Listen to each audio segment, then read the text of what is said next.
बढ़ाऊं गुरु का गौरव, यथा योग्य बहुमान करूं, विनय पूर्वक संशयादि तजी, विकसित सम्यग ज्ञान करूं, विनय पूर्वक संशयादि तजी, विकसित सम्यग ज्ञान वरूं। जय जिनेन्द्र। धन्यवाद।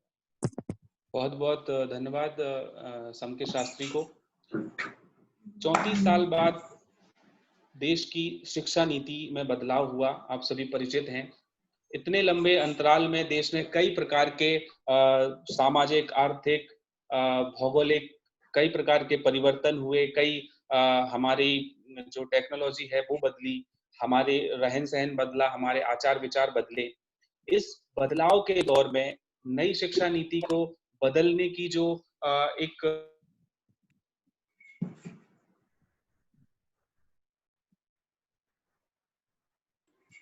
चैतन्य जी भाई साहब अनम्यूट कर लीजिए। भाई साहब अनम्यूट करें। चैतन्य अनम्यूट करिए। चैतन्य जी भाई साहब अनम्यूट कर लीजिए। विनीत जी को होस्ट बना दें चैतन्य जी को। क्षमा चाहता हूँ, शायद अनम्यूट नहीं हो पाया था। हम परिचर्चा पर पुनः लौटते हैं। 34 साल के लंबे अंतराल के बाद, एक लंबे समय के बाद देश को एक नई शिक्षा नीति मिली। देश के कई सारे शिक्षाविद, कई सारे इसरो और कई बड़ी संस्थाओं से जुड़े हुए बड़े बड़े लोग इस शिक्षा नीति को बदलने में, बनाने में, इसके क्रियान्वयन में लगे हुए हैं और आगे भी लगे रहेंगे। अब हमारे सामने फिलहाल एक नई शिक्षा नीति 2020 का एक ड्राफ्ट है जो भारत सरकार द्वारा कैबिनेट की मंजूरी के बाद हमारे सामने आया है। हालांकि हो सकता है कि अभी इस ड्राफ्ट को कानून के तौर में बदलने में काफी समय लग जाए। संसद में जाएगा, संसद में परिचर्चा होगी, हो सकता है कुछ विचार विमर्श हो, कुछ संशोधन इसमें किए जाएं। संशोधन के बाद दोनों सदनों में पारित होने के बाद राष्ट्रपति के पास जाएगा और उसके बाद ये कानून बनेगा और फिर राज्य उसको अपने अपने हिसाब से केंद्र के कानून बनने के बाद लागू करेंगे। तो हो सकता है कई प्रकार के इसमें बदलाव आने वाले समय में देखने को मिले। लेकिन वर्तमान समय में जो ड्राफ्ट सरकार द्वारा तैयार किया गया है वो हमारे नैतिक मूल्यों को, हमारे सामाजिक मूल्यों को, हमारे धार्मिक मूल्यों को, हमारे संस्कार आचरण को संभालते हुए कैसे एक स्किल्स डेवलप करेगा, कैसे युवाओं को आगे ले जाएगा, इस शिक्षा व्यवस्था को आगे ले जाएगा, इस संबंध में हम चर्चा करेंगे। और इस चर्चा में हमें आदरणीय विद्वान एवं शिक्षाविद डॉक्टर महेश जी जैन के विचारों को जानने का मौका मिलेगा। तो सर्वप्रथम मैं सबसे पहले स्वागत करता हूं आदरणीय डॉक्टर महेश जी जैन भोपाल का।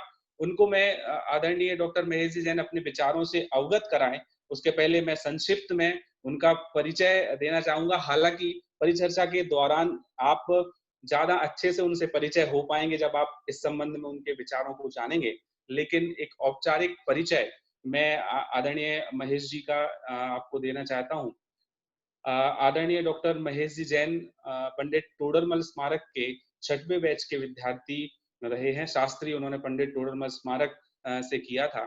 उसके बाद वर्तमान में IASE institute of advance study in education Bhopal में सह संचालक के पद पर आप कार्यरत हैं, अपनी सेवाएं दे रहे हैं। अनेक पत्र पत्रिकाओं में आप सह संपादक रहे हैं, उनका संपादन का कार्यभार आप संभालते हैं। साथ ही कई शोध आलेख आपके पत्रिकाओं में, देश की विभिन्न पत्रिकाओं में प्रकाशित हो चुके हैं। सबसे बड़ी बात यह है कि करीब 20 विद्यार्थी आपके मार्गदर्शन में लघु शोध लिख चुके हैं और 10 विद्यार्थी अभी लघु शोध लिखने का कार्य कर रहे हैं। तो लगातार पूरा जीवन अभी तक का शिक्षा के चारों तरफ, शिक्षा, संस्कारों और धर्म के चारों तरफ ही आदरणीय भाई साहब का रहा है। तो आप समझ सकते हैं उनके विचारों में इस संबंध में कितनी गहराई होगी। इसलिए आप सभी सावधानी पूर्वक उनके विचारों से अवगत हों। भाई साहब ने हिंदी, अंग्रेजी और संस्कृत में MA किया है, मतलब 3 विषयों में आपने पोस्ट ग्रेजुएशन किया है। इसके साथ ही मास्टर ऑफ जर्नलिज्म, जिसको MJ कहते हैं, वह भी डिग्री भाई साहब ने ली हुई है। इसके अलावा जैन दर्शन और एजुकेशन में पीएचडी की डिग्री भी प्राप्त की हुई है, मतलब 2 विषयों में पीएचडी की हुई है। इसके साथ ही कई सारी उपलब्धियां हैं जो यहाँ समय की मर्यादा है इसलिए उनको बताना संभव नहीं है, लेकिन 1986 में शास्त्री जब आप कर रहे थे तब आपको गोल्ड मेडल मिला था और 1988 में संस्कृत में आपको गोल्ड मेडल मिला था। तो आप समझ सकते हैं कि हम किन्हें सुनने जा रहे हैं। ऐसे आदरणीय डॉक्टर महेश जी हैं जिनके विचारों से हम इस परिचर्चा में अवगत होंगे। साथ ही इस परिचर्चा के जो अध्यक्ष हैं आदरणीय सुनील जी सराफ सागर, उनका भी मैं बहुत-बहुत स्वागत करता हूं इस परिचर्चा में अपना बहुमूल्य समय देने के लिए। आदरणीय सुनील जी साधर्मी हैं, धार्मिक संस्कारों से जुड़े हुए व्यक्ति हैं, समाज सेवक हैं और शिक्षा और ज्ञान के क्षेत्र में जो भी कार्य आपके निमित्त से बन पड़ते हैं आप उनको पूरी शिद्दत के साथ करते हैं और अपने दायित्व को निभाते हैं। ऐसे आदरणीय सुनील जी सराफ का भी मैं बहुत-बहुत स्वागत करता हूं। अब बिना किसी रुकावट के मैं इस परिचर्चा को आगे बढ़ाता हूं और मैं चैतन्य मेरे भाई जी मैं एक व्यवधान के लिए क्षमा चाहूंगा।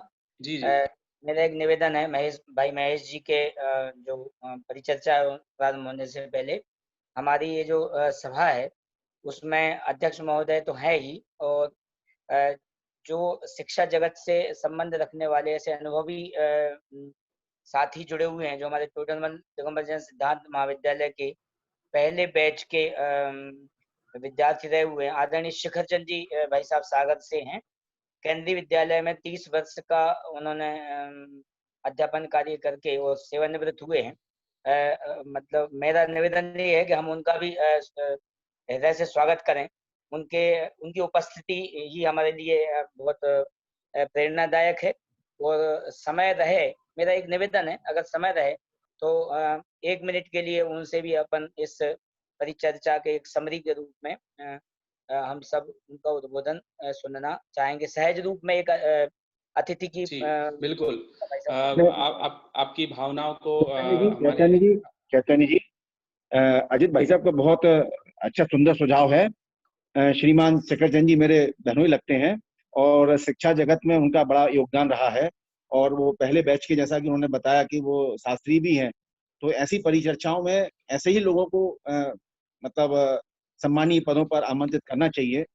मैं तो ठीक है जो आपने बोला जितना मैं जानता हूँ उतना मैं आपको बताऊंगा। उनका भी बिल्कुल इस हमारे इस परिचर्चा में एक अतिथि के रूप में, एक विद्वान के रूप में मैं आदरणीय भाई साहब शेखर चंद जी का स्वागत करता हूं और समय हमारी आयोजन समिति के पास होगा तो निश्चित ही उनके विचारों से भी पूरे हम सभी लोग अवगत होंगे। आपका बहुत बहुत स्वागत है आदरणीय भाई साहब शेखर चंद जी। आगे की परिचर्चा के संचालन के लिए हमारे सहयोगी अंकुर जी शास्त्री भोपाल जो दूरदर्शन में कार्यरत हैं उनको आमंत्रित करता हूं कि वो इस आगे की परिचर्चा का संचालन करें। आदरणीय अंकुर जी। धन्यवाद भाई चेतन। संचालक अत्यधिक देर यदि स्क्रीन पर रह जाता है तो वो एक बहुत बड़ा व्यवधान के तौर पर हो जाता है और अब मैं नहीं चाहूंगा कि और अधिक व्यवधान बनूं इस परिचर्चा के बीच में। बस 1 मिनट का समय और आपसे लेंगे और फिर सीधे जो हमारे श्रोतागण हैं उनका और हमारे विशेषज्ञ के बीच में जो हम एक तरह से बाधा हैं, हमें सेतु होना चाहिए, हम बाधा ना बने इसकी पूरा प्रयास कर रहे हैं। तो बस आप लोग ही एक दूसरे के साथ अपने विचारों को आदान प्रदान करेंगे, साझा करेंगे। कार्यक्रम की एक और छोटी सी औपचारिकता, संजय जी भाई साहब जो कि सर्वोदय अहिंसा के माध्यम से इतना बड़ा मिशन चला रहे हैं यूट्यूब और अनेक ऑनलाइन माध्यमों के जरिए, वे हमारे एक संक्षिप्त स्वागत भाषण भी अपना यहाँ पर प्रदान करें और फिर सीधे अविलंब रूप से इस परिचर्चा को आगे बढ़ाएंगे। संजय जी भाई साहब। संजय जी उपस्थित हों तो संजय जी भाई साहब जी। आवाज आ रही है? हाँ जी। हाँ, सभी को सादर जय जैनेन्द्र। आज की इस परिचर्चा के हमारे अध्यक्ष सुनील जी सराफ, हमारे डॉक्टर महेश जी भोपाल और जो हमारे संचालक द्वय हैं भाई अंकुर जी, भाई चेतन जी और गणतंत्र जी शास्त्री, डॉक्टर अर्पण जी और अनेकानेक संस्थाओं के जो हमारे भाई विद्वान साथी लोग इसमें जुड़े हुए हैं, उन सभी का मैं हृदय से स्वागत करता हूं। क्योंकि काफी विलंब हो चुका है, इसलिए अंकुर जी से और चेतन जी से निवेदन है कि वो परिचर्चा को प्रारंभ करें। सभी का बहुत बहुत स्वागत, धन्यवाद। जय जिनेंद्र। धन्यवाद आपका बहुत बहुत संजय जी भाई साहब। और अब सीधे चलते हैं हमारे विशेषज्ञ आदरणीय महेश जी भाई साहब के पास। भाई साहब, सबसे पहले एक सरसरे तौर पर जो लोग इस शिक्षा नीति से परिचित नहीं हैं, तो एक सामान्य छवि लोगों के दिमाग में नई शिक्षा नीति के प्रति बने, तो एक परिचयात्मक उद्बोधन आपका हो जाए और फिर उसके बाद परिचर्चा को इसी आपके उद्बोधन के बीच में से निकालते हुए हम आगे बढ़ाएंगे। जी। आदरणीय आज की इस सभा के अध्यक्ष महोदय सम्माननीय सुनील जी सराफ जी, आदरणीय भाई साहब शिखर चंद जी, हमारे साथी प्रिय भाई अजित जी, आदरणीय अहिंसा जैसी गतिविधि को केंद्र में रख करके और एक पूरे देश व्यापी आंदोलन का रूप देने वाले और हमारे पास के ही बड़ा मलहरा निवासी प्रिय श्री संजय जी, आदरणीय चेतन जी, हमारे ही साथी प्रिय भाई अंकुर जी, जिनके आलेख आप समय समय पर पढ़ते रहते हैं और जिनकी लेखनी से निश्चित ही हम सभी समय समय पर लाभान्वित होते हैं। आज उनको अपन प्रत्यक्ष रूप से सुन भी रहे हैं। हमारे शिक्षा जगत से जुड़े हुए हमारे जो साथी हैं, हमारे कार्यालय में हमारे साथी हैं, मैं उन सभी का सम्मान करता हूं। साथ ही हमारे जो शिक्षा शास्त्री अन्य यहाँ पर बीएड एमएड जो इत्यादि कर रहे हैं वो भी जुड़े हुए हैं। हमारी संस्था के ज्ञानोदय से अनेक लोग जुड़े हुए हैं, मैं उन सभी को सम्मान देता हूं। साथ ही अपनी बात इस चर्चा के साथ, जैसा कि कहा गया है, मैं एक एट ए ग्लांस आपको 15 मिनट में एक ऐसी यात्रा कराना चाहता हूं कि आप पूरी शिक्षा नीति को इस दृष्टि से समझें कि इसमें परिवर्तन स्वाभाविक है कि चर्चा होगी तो एक आध जगह कहीं ना कहीं परिवर्तन होगा आगे चल करके, पर आप ये मान करके चलें कि अब कुछ नहीं होना है, अब केवल ये पारित होना है, इसमें जितना भी समय लगे। एक्चुअली एक चीज और आप ध्यान रखें कि हम नीति की चर्चा करने जा रहे हैं, नियमों की चर्चा नहीं करने जा रहे हैं।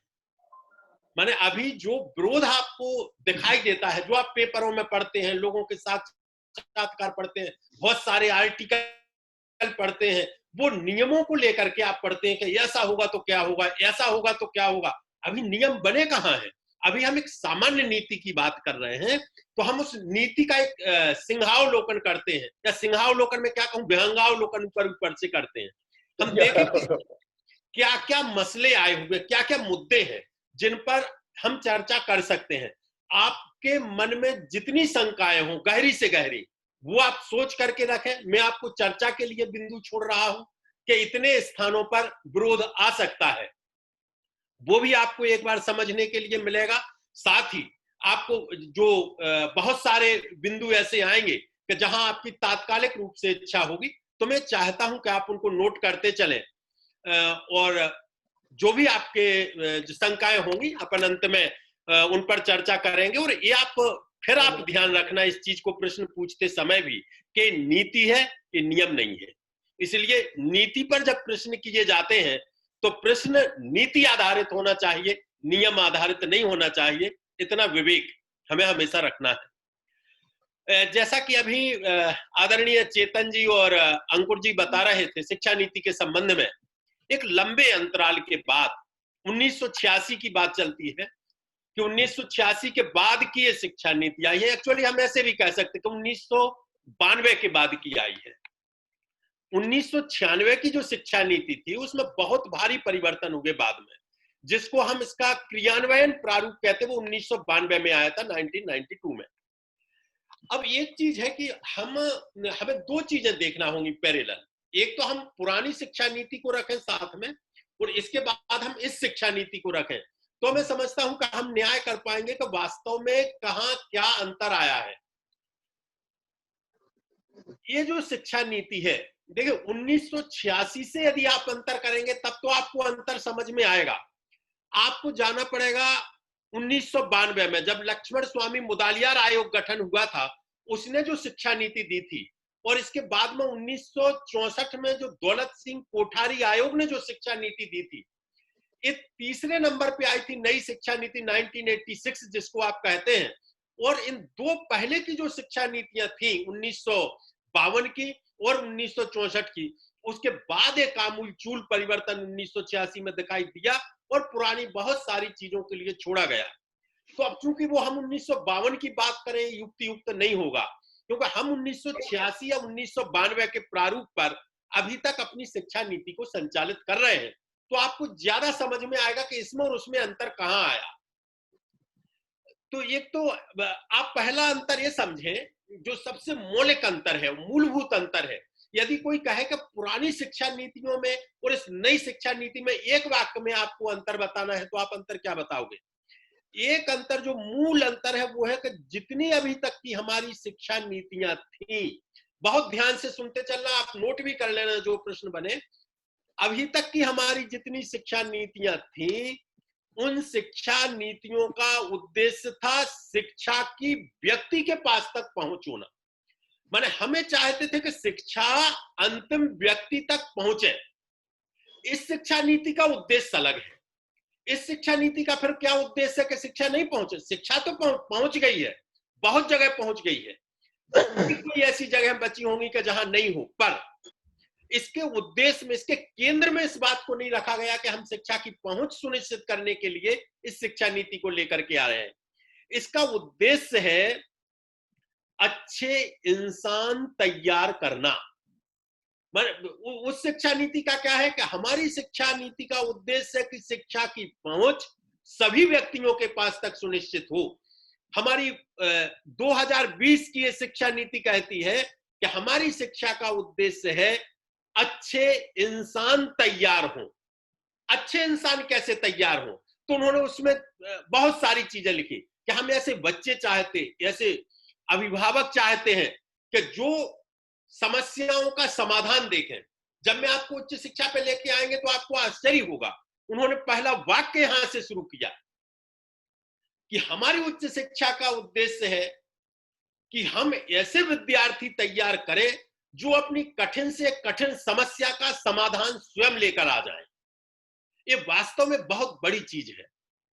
तो कहने का आशा ये है कि यहां पर जितने जगह हम चलेंगे उतने जगह हमें उद्देश्यों में परिवर्तन स्पष्ट रूप से दिखाई देगा। इस शिक्षा नीति का उद्देश्य है ऐसे इंसान तैयार करना जो समस्या का समाधान दे सके, जो तर्क से किसी बात को निकाल सके, जिनमें एक कंस्ट्रक्टिविस्ट अप्रोच हो, जो रचनात्मक ढंग से किसी चीज तक अपनी पहुंच बना सके, दो सब्जेक्ट्स के बीच में अंतर संबंध स्थापित कर सके।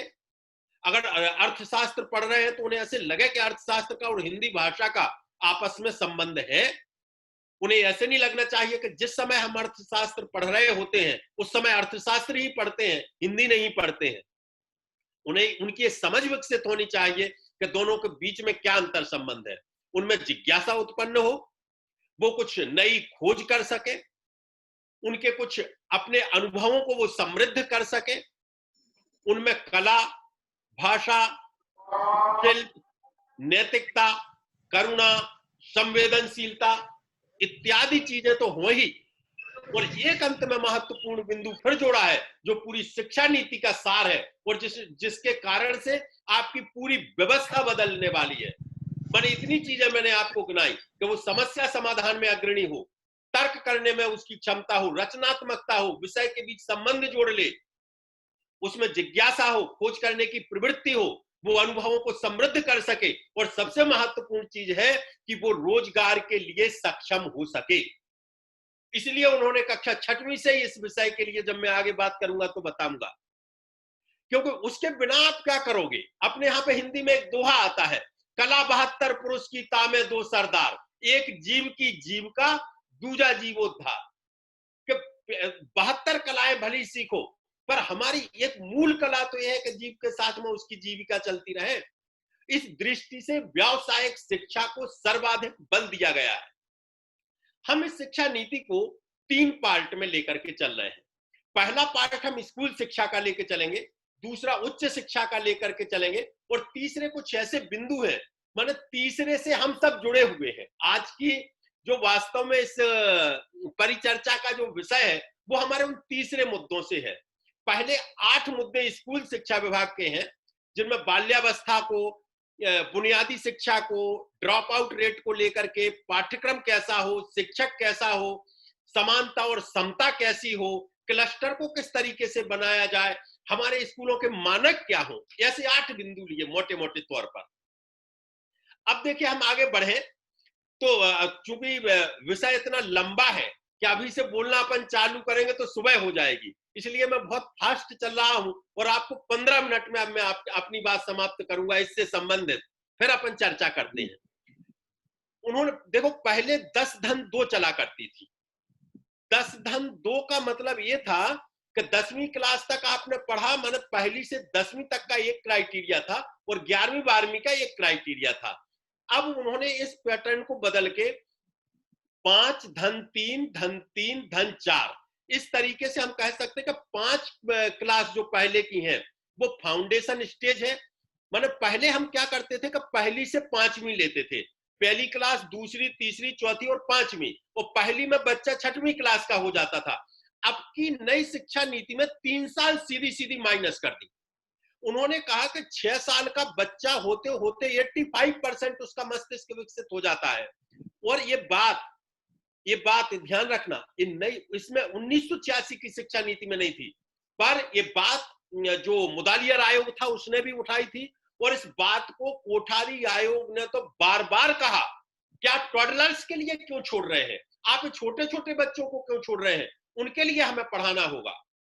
और हमने उनके लिए नई शिक्षा नीति में छोड़ दिया और अंत में हम पहली क्लास में बच्चे का एडमिशन देने लगे। इसकी सबसे बड़ी विशेषता यह है कि जो हमारी बाल बाटिकाएं हैं, जिसको हम मध्य प्रदेश में कहते हैं आंगनबाड़ी, चाहे आंगनबाड़ी कहें चाहे बाल बाटिका कहें, वो जो हमारी एक फाउंडेशन स्टेज है, उस फाउंडेशन स्टेज में 3 साल और प्लस पहली और दूसरी क्लास, ऐसा आप मान करके चलिए कि ये हमारा फाउंडेशन का स्तर है। फाउंडेशन में 5 साल, 3 साल आंगनबाड़ी में पढ़ेगा बच्चा, आंगनबाड़ी कहे चाहे बाल बाटिका जो भी आपको कहना, उसको कहते हैं हम फाउंडेशन या बुनियादी कक्षा जो है। एक है प्रिपरेटरी क्लास, वो कहां से होगी, तीसरी से लेकर के, और तीसरी, चौथी, 5वीं, इसलिए 5 + 3, इसके बाद 6वीं, 7वीं, 8वीं वो 3, और इसके बाद 9वीं, 10वीं, 11वीं, 12वीं। तो फाउंडेशन, प्रिपरेटरी, मिडिल और सेकेंडरी। एक तो ये परिवर्तन हुआ। दूसरा परिवर्तन क्या हुआ कि आप उसके लिए क्या कहोगे ईसीसीई को, या जैसे जो आपके बच्चे पढ़ेंगे जब पहली से मतलब दूसरी क्लास तक आएंगे तो उसका आप नाम क्या दोगे। तो उन्होंने कहा कि उसको हम नाम देंगे ECCE, early childhood care and education. इसका उन्होंने कहा कि अब हम पाठ्यक्रम विकसित करेंगे।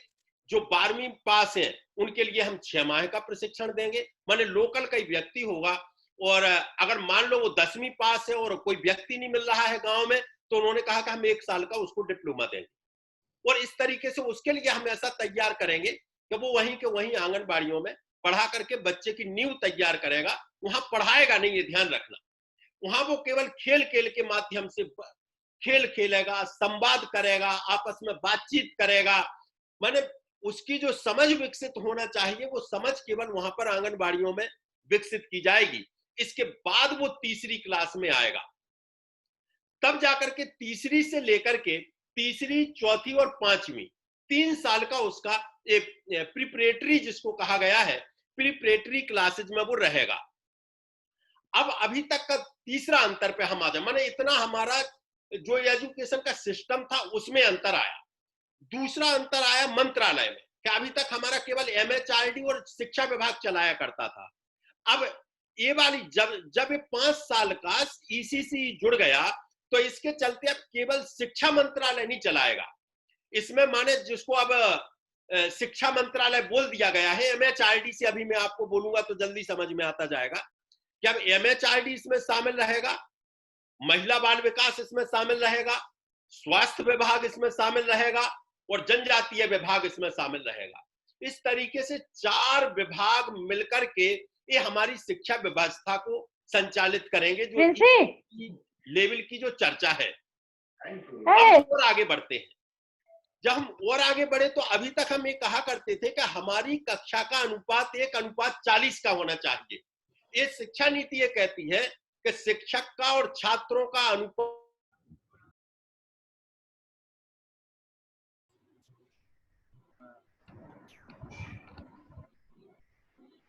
भाई साहब माइक खोलिए अपना। वहां से बार बार म्यूट हो रहा है होस्ट। नहीं वो दूसरों का करने के चक्कर में हो गया होगा। हाँ, तो ये देखिए, ये इसको ये फिर से मैं बोल रहा हूं कि इसको 4 मंत्रालय चला रहे हैं। MHRD चलाएगा, महिला बाल विकास चलाएगा, स्वास्थ्य चलाएगा और जनजातीय विकास चलाएगा। इस तरीके से 4 विभाग इसमें शामिल रहेंगे।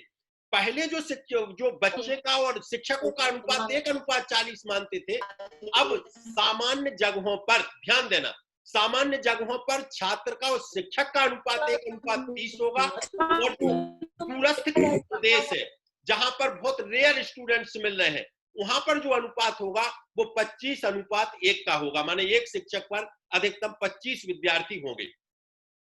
अब मान लीजिए कई बार ये स्थिति आती है कि जैसे शिक्षक नहीं है, तो उन्होंने एक नई व्यवस्था दी है जो आपको जानने के लिए है, और अभी तक वो व्यवस्था नहीं थी। उन्होंने कहा कि हम इसमें एक पीयर ट्यूटरिंग नाम की एक चीज चलाएंगे। ये पीयर ट्यूटरिंग क्या है? तो उन्होंने कहा जैसे आपके यहाँ टीचर नहीं है, मान लीजिए एक ही शिक्षक है, तो आप 5वीं के बच्चे को बोलो कि बेटा 3री वाले को अब तुम पढ़ाओगे आज। या आपके यहाँ पे मान लो क्लस्टर, जो अभी आगे मैं बताऊंगा, क्लस्टर चल रहा है, वहां से आपने 10वीं के बच्चे को बुलाया और बच्चा ही वहां पर पढ़ा रहा है। ये भी हो सकता है कि मान लो उसी क्लास का बच्चा होशियार है, तो आप उसको खड़े करके और पीयर ट्यूटरिंग वहां पर कर सकते हैं। वॉलंटियर रूप में वो बच्चे करते जाएंगे। इस तरीके से एक नई शिक्षण की व्यवस्था वहां पर कल्पित की गई है। एक जो अंतर आया है, अभी तक हम सालाना चीज को समझा करते थे कि साहब परीक्षा कब होना है, 1 मार्च लगता था और हमें ध्यान आता था कि परीक्षा होगी। अब 1 मार्च वाली कोई बात नहीं रही। आपने जैसे NIOS का देखा हो, national institute of open schooling का, वो क्या करते हैं, आपका कल है परीक्षा देने का मन, आज फॉर्म भरो, कल परीक्षा दिया, आपको तारीख बताना है, वो तारीख नहीं बताएंगे, आपका किस तारीख को परीक्षा देने का मन है। मन इतना लचीला चलता है, और वही व्यवस्था आगे चल करके लागू होने वाली है। जब आप देखेंगे, और इसमें से आपको बहुत सारे प्रश्न आएंगे कि इतने लचीलेपन में परीक्षाएं कैसी होंगी। NIOS जैसे करता है वैसा सब कुछ संभव हो सकेगा। तो उन्होंने ये कहा कि सेमेस्टर पे हम चलेंगे।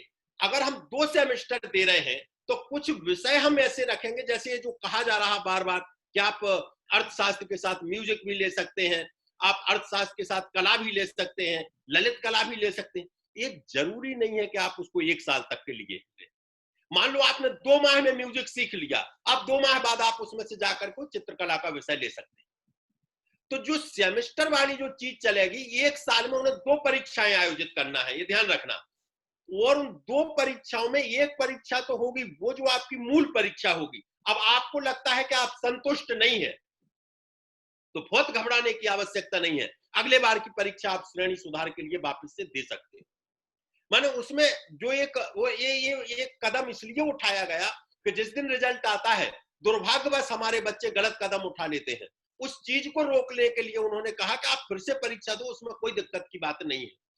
तो ये छूट वहां पर उन्होंने दी है, और ये विषय की भी छूट दी है। इसके बाद जो दूसरा अंतर आया, इसके बाद का जो अंतर है, पहले हम त्रिभाषा फार्मूला को 6वीं क्लास में ले जाकर के शुरू करते थे, और बहुत पहले तो हम 8वीं में शुरू करते थे कि हिंदी भी पढ़ रहे हैं, अंग्रेजी भी पढ़ रहे हैं और संस्कृत भी पढ़ रहे हैं। अब आपको 3री कक्षा से त्रिभाषा फार्मूला लागू हो जाएगा, पर बच्चे की पूरी स्वतंत्रता होगी कि वो कौन सी भाषा ले रहा है, क्योंकि अब कक्षा मातृभाषा में चलना है सारा का सारा कार्यक्रम। यहाँ आपके बहुत सारे प्रश्न हो सकते हैं कि साहब मातृभाषा आप कितनी बनाओगे, रीवा चले जाओगे तो रेवाड़ी में चलेगा, यहाँ पर आप आ जाओगे इस तरफ नर्मदा साइड चले जाओगे तो वहां भाषा बदलेगी, बुंदेलखंड में चले जाओगे तो बुंदेली में, कितनी किताबें आप बनाओगे।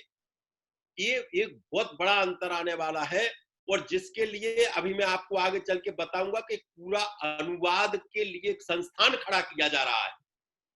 भली वो सैकड़ों भाषाओं में किताब बनाना पड़े। आप बिहार में जाकर के देखिए, बिहार में करीब 6 मातृभाषाओं में किताबें चल रही हैं प्राइमरी। ये कैसे संभव हुआ? जब वहां पे जो आदिवासी वाले जो हमारे बच्चे हैं, वो जब नहीं समझ रहे हिंदी, उन्हें उन्हीं की भाषा में पढ़ाना पड़ेगा, और वहां उन्हें 6 भाषाएं झारखंड में चलाना पड़ी। अभी भी वहां पे चल रही हैं 6 भाषाओं में पुस्तकें। इसी आपको आश्चर्य होगा ये जान करके कि न्यू पापुआ गिनी जैसा कंट्री कि जहां की जनसंख्या लाखों में होगी, और आप आश्चर्य करेंगे ये जान करके कि वहां प्राइमरी की पुस्तकें 419 भाषाओं में है। माने हर टापू पे वहां भाषा बदल रही है और उस भाषा में वो किताबें दे रहे हैं। तो ये परंपरा अब अपने यहाँ पे चालू होगी। जब मातृभाषा की बात चल रही है तो जो रीवा वाला होगा उसे रेवाड़ी में पढ़ाई जाएगी, और जो बुंदेलखंड का होगा उसे बुंदेली में पढ़ाई जाएगी। माने पूरे देश में जितनी ये मातृभाषाएं हैं, क्योंकि त्रिभाषा फार्मूला का पहला सूत्र है कि पहली भाषा मातृभाषा होगी। हम हिंदी को मातृभाषा समझ लेते हैं, जबकि जब आप घर में आते हैं तो वो भाषा नहीं बोलते हैं। तो मातृभाषा प्लस हिंदी प्लस एक भाषा और जाएगी। तो इस तरीके से वो त्रिभाषा फार्मूला हमारा 6वीं क्लास से चालू हो जाएगा। एक और बड़ी महत्वपूर्ण चीज, the language of India project, एक नया विषय आया है। ये क्यों आया है? उन्होंने कहा कि कक्षा 6 से 8 तक प्रत्येक विद्यार्थी को एक प्रोजेक्ट तैयार करना है, द लैंग्वेज ऑफ इंडिया। इस पे से आपको एक प्रोजेक्ट बनाना है प्रत्येक विद्यार्थी के लिए। ये कहां तक चलेगा? कक्षा 6 में, 7 में, 8 में। और वो ये करेगा कि कम से कम 2 या 3 भाषाओं का आपस में संबंध जोड़ेगा कि ये भाषा कैसे चलती, ये कैसे चलती, ये कैसे चलती। तो एक प्रोजेक्ट के रूप में इस चीज को एक बिल्कुल नई चीज डाली गई है। इसके बाद एक और महत्वपूर्ण अंतर आया है, जो हमारे संस्कृत के लोग यहाँ बैठे हुए होंगे उन्हें जान करके आश्चर्य होगा। तो उन्होंने कहा कि यदि मान लो तीसरी में कोई पाली पढ़ना चाहता है या प्राकृत पढ़ना चाहता है तो करो आप भाषा वो तैयार। पाली प्राकृत 2 भाषाएं शामिल कर दी हैं बिल्कुल इनिशियल स्टेज से, क्या उसके साथ में बच्चा वो भी पढ़े। 6वीं में आना चाहता है तो वहां तक अगर मान लो उसे लग रहा है कि बहुत कठिन लग रही, तो 6वीं में आके वो फिर भाषा बदल लेगा। कंडीशन एक रहेगी कि एक भाषा का वो 6वीं में जाके लिटरेचर लेगा, बाकी अपने मन के विषय ले सकता है। तो इस तरीके से पाली और प्राकृत इनकी एक समृद्धि का उदय आया है, बहुत बड़ा। पाली, प्राकृत और फारसी माने बिल्कुल नए रूप में अब आपके लिए दिखाई देने लगेंगी कि जिन भाषाओं के बारे में हम केवल जब शास्त्री किया करते थे या और ऊपर पहुंचते थे तब हम पाली या प्राकृत पढ़ा करते थे, अब आपके लिए बिल्कुल शुरू में पाली प्राकृत पढ़ने के लिए मिल जाएगी। 6वीं से 8वीं तक वो ये कहते हैं कि जैसे बढ़ईगिरी है, मान लो काश्तकारी का काम है, किसानी का काम है, बिजली लगाना है, बागवानी करना है। आज हम एक बीए वाले से पूछते हैं कि तुम यहाँ पर ये बल्ब लगा पाओगे, लाइट सुधार पाओगे, नल ठीक कर पाओगे, हर चीज को मना करता है। केवल इतना कहता है कि मैंने बीई कर लिया या बीए कर लिया है, पर वास्तव में उसमें जो दक्षता होनी चाहिए वो दक्षता उसमें नहीं रहती है। इस दृष्टि से कक्षा 6वीं से एक नई चीज डाली गई है कि उस बच्चे के लिए कम से कम एक में निष्णात होना, एक कार्य में निष्णात होना बहुत आवश्यक है। चाहे वो बढ़ईगिरी सीख ले, चाहे जो भी कार्य होते हैं उन कार्यों में से कोई कार्य ले ले, बागवानी का कार्य ले ले, सैकड़ों ऐसे कार्य हैं जिनको उसे करना चाहिए, तो उनमें से कोई एक कार्य उसे करना होगा। और एक मजेदार चीज ये है कि 10 दिन बस्ता रहित पीरियड रहेगा। ये बिल्कुल नई चीज है कि आपका साल में 10 दिन बस्ता रहित पीरियड। उसमें क्या करेगा वो बच्चा? उसमें केवल यही करेगा, वो किसी बढ़ई के पास जाएगा, बैठेगा कि कैसे बनाता है और पूरी चीज को सीखेगा। उसे बस्ता ले जाने की आवश्यकता नहीं है। माने जिस इंटर्नशिप की हम आगे चल करके बात करते हैं, आज वो हमें कक्षा 6वीं में उसे सिखाना है कि वो नल कैसे फिट किया जाता है। अब जब हम यहाँ पर कोई स्विच सुधारते हैं तो कैसे सुधारते हैं, ये चीजें उसे कक्षा 6वीं में जाननी है। और इसके लिए 10 दिन बिल्कुल अलग से दिए गए हैं। मूल्यांकन के संबंध में एक नई चीज आई है कि राष्ट्रीय आकलन केंद्र बनेगा जो नई अंक सूची तैयार करेगा। उस अंक सूची में क्या होगा? ऐसा नहीं होगा कि गणित में कितने, हिंदी में कितने, अंग्रेजी में कितने, साइंस में कितने, ये कुछ नहीं। आपको अपने नंबर देना है। स्व मूल्यांकन आप कितना करते हो साल भर का? 50 अंक के हम आपको दे रहे हैं। आप कितने दिन टाइम पे आए, क्या किया, कितने पढ़े, कितना समझ में आया, आप कितने अंक अपने आप को देना चाहते हो।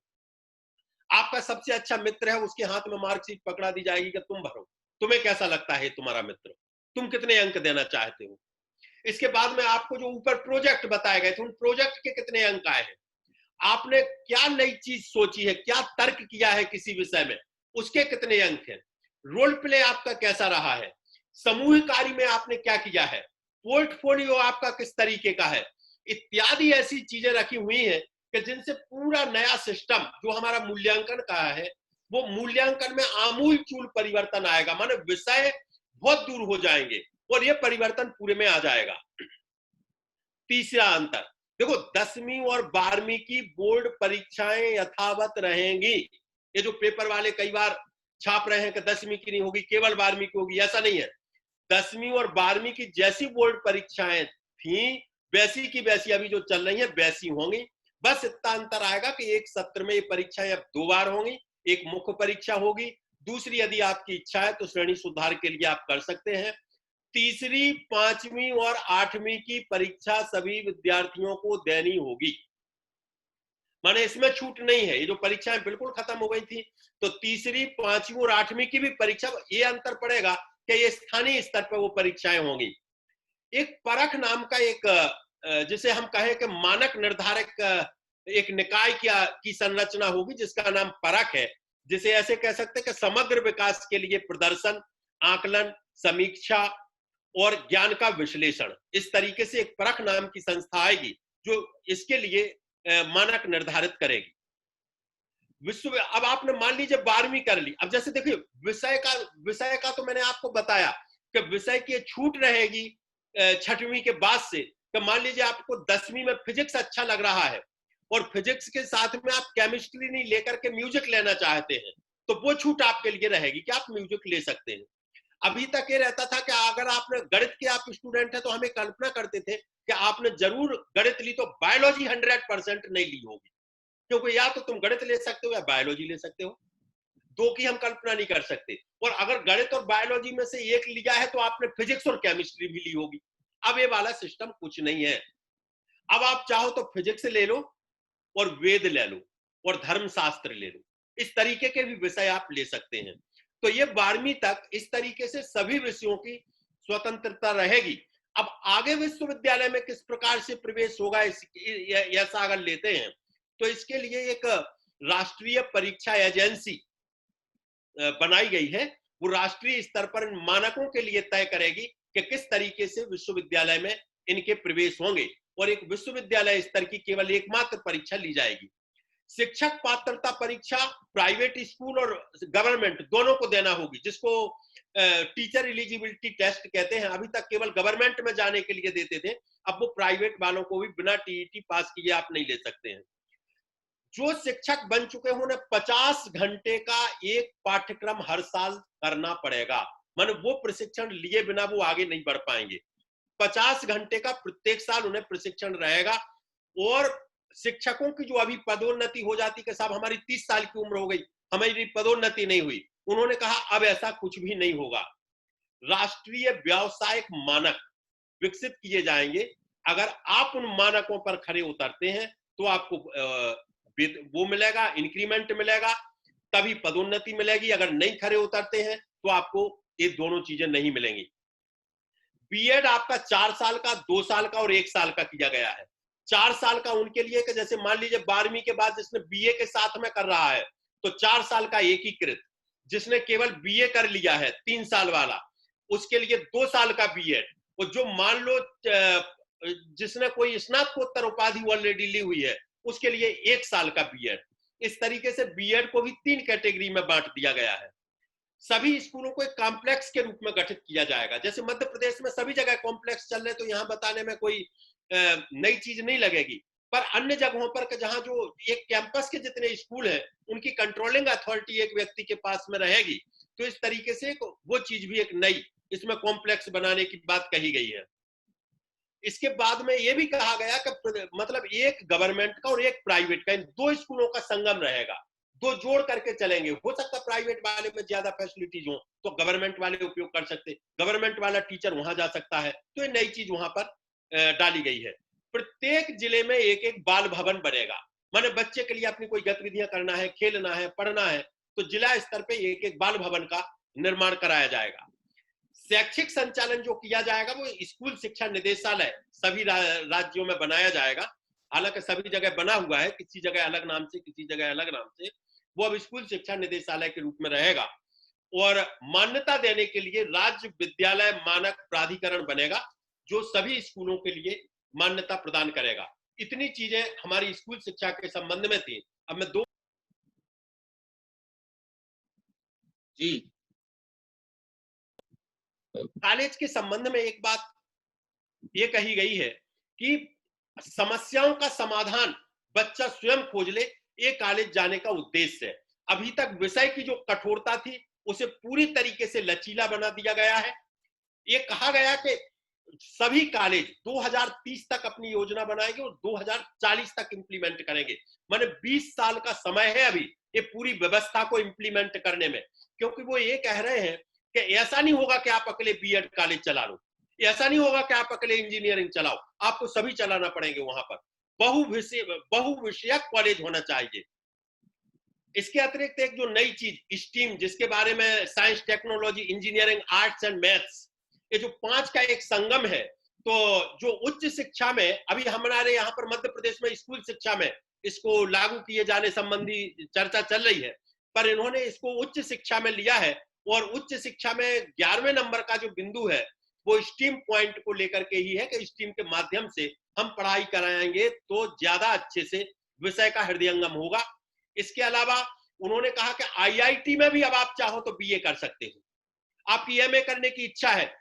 हमें ऐसे लगता है कि आईआईटी में एडमिशन होगा माने इंजीनियरिंग ही करेगा, वो कहते हैं आईआईटी वाले को भी अब एमए हिंदी में कराना पड़ेगा, तो वहां भी आपके लिए फ्लेक्सिबिलिटी रहेगी जाने की।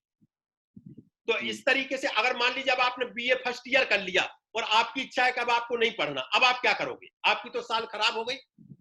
वो कहते हैं कि ऐसा नहीं है, 1 साल में सर्टिफिकेट मिलेगा, 2 साल में डिप्लोमा मिलेगा और 3 साल में डिग्री मिलेगी। इसके लिए अब आपने जैसे मान लो भोपाल से 1 साल में आपने फर्स्ट ईयर किया, अब आप भोपाल से जाकर के मुंबई चले गए। अब फर्स्ट ईयर का क्या पता कि यहाँ क्या विषय थे, वहां क्या विषय है और कैसे हम आपके मार्क्स माने। तो एक एबीसी नाम का एक संस्था बनेगी, एकेडमिक क्रेडिट बैंक। वो एकेडमिक क्रेडिट बैंक डिजिटल माध्यम से आपके मार्क्स तय करेगा, उस यूनिवर्सिटी को भेजेगा और आपकी सेकेंड ईयर वहां पे चालू हो जाएगी। जैसे आईआईटी और आईआईएम है, उसी तरीके से मेरू नाम का विश्वविद्यालय बनेगा। आदर्श विश्वविद्यालय जैसे नवोदय वगैरह विश्वविद्यालय है, ऐसे मेरू MERU जिनको कहते हैं कि बहुविषयक शिक्षा और शोध विश्वविद्यालय, ये मॉडल विश्वविद्यालय बनेंगे। तो भारत के जो अन्य विश्वविद्यालय जितने भी हैं भारत में विश्वविद्यालय, वो चाहे तो विदेश में अपनी ब्रांच खोल सकते हैं, विदेश वाले यहाँ ब्रांच खोल सकते हैं। पीएचडी करने वाले के लिए अब शिक्षा शास्त्र में भी उसके लिए अध्यापन का कार्य करना होगा, शिक्षा शास्त्रों से भी पढ़ना होगा।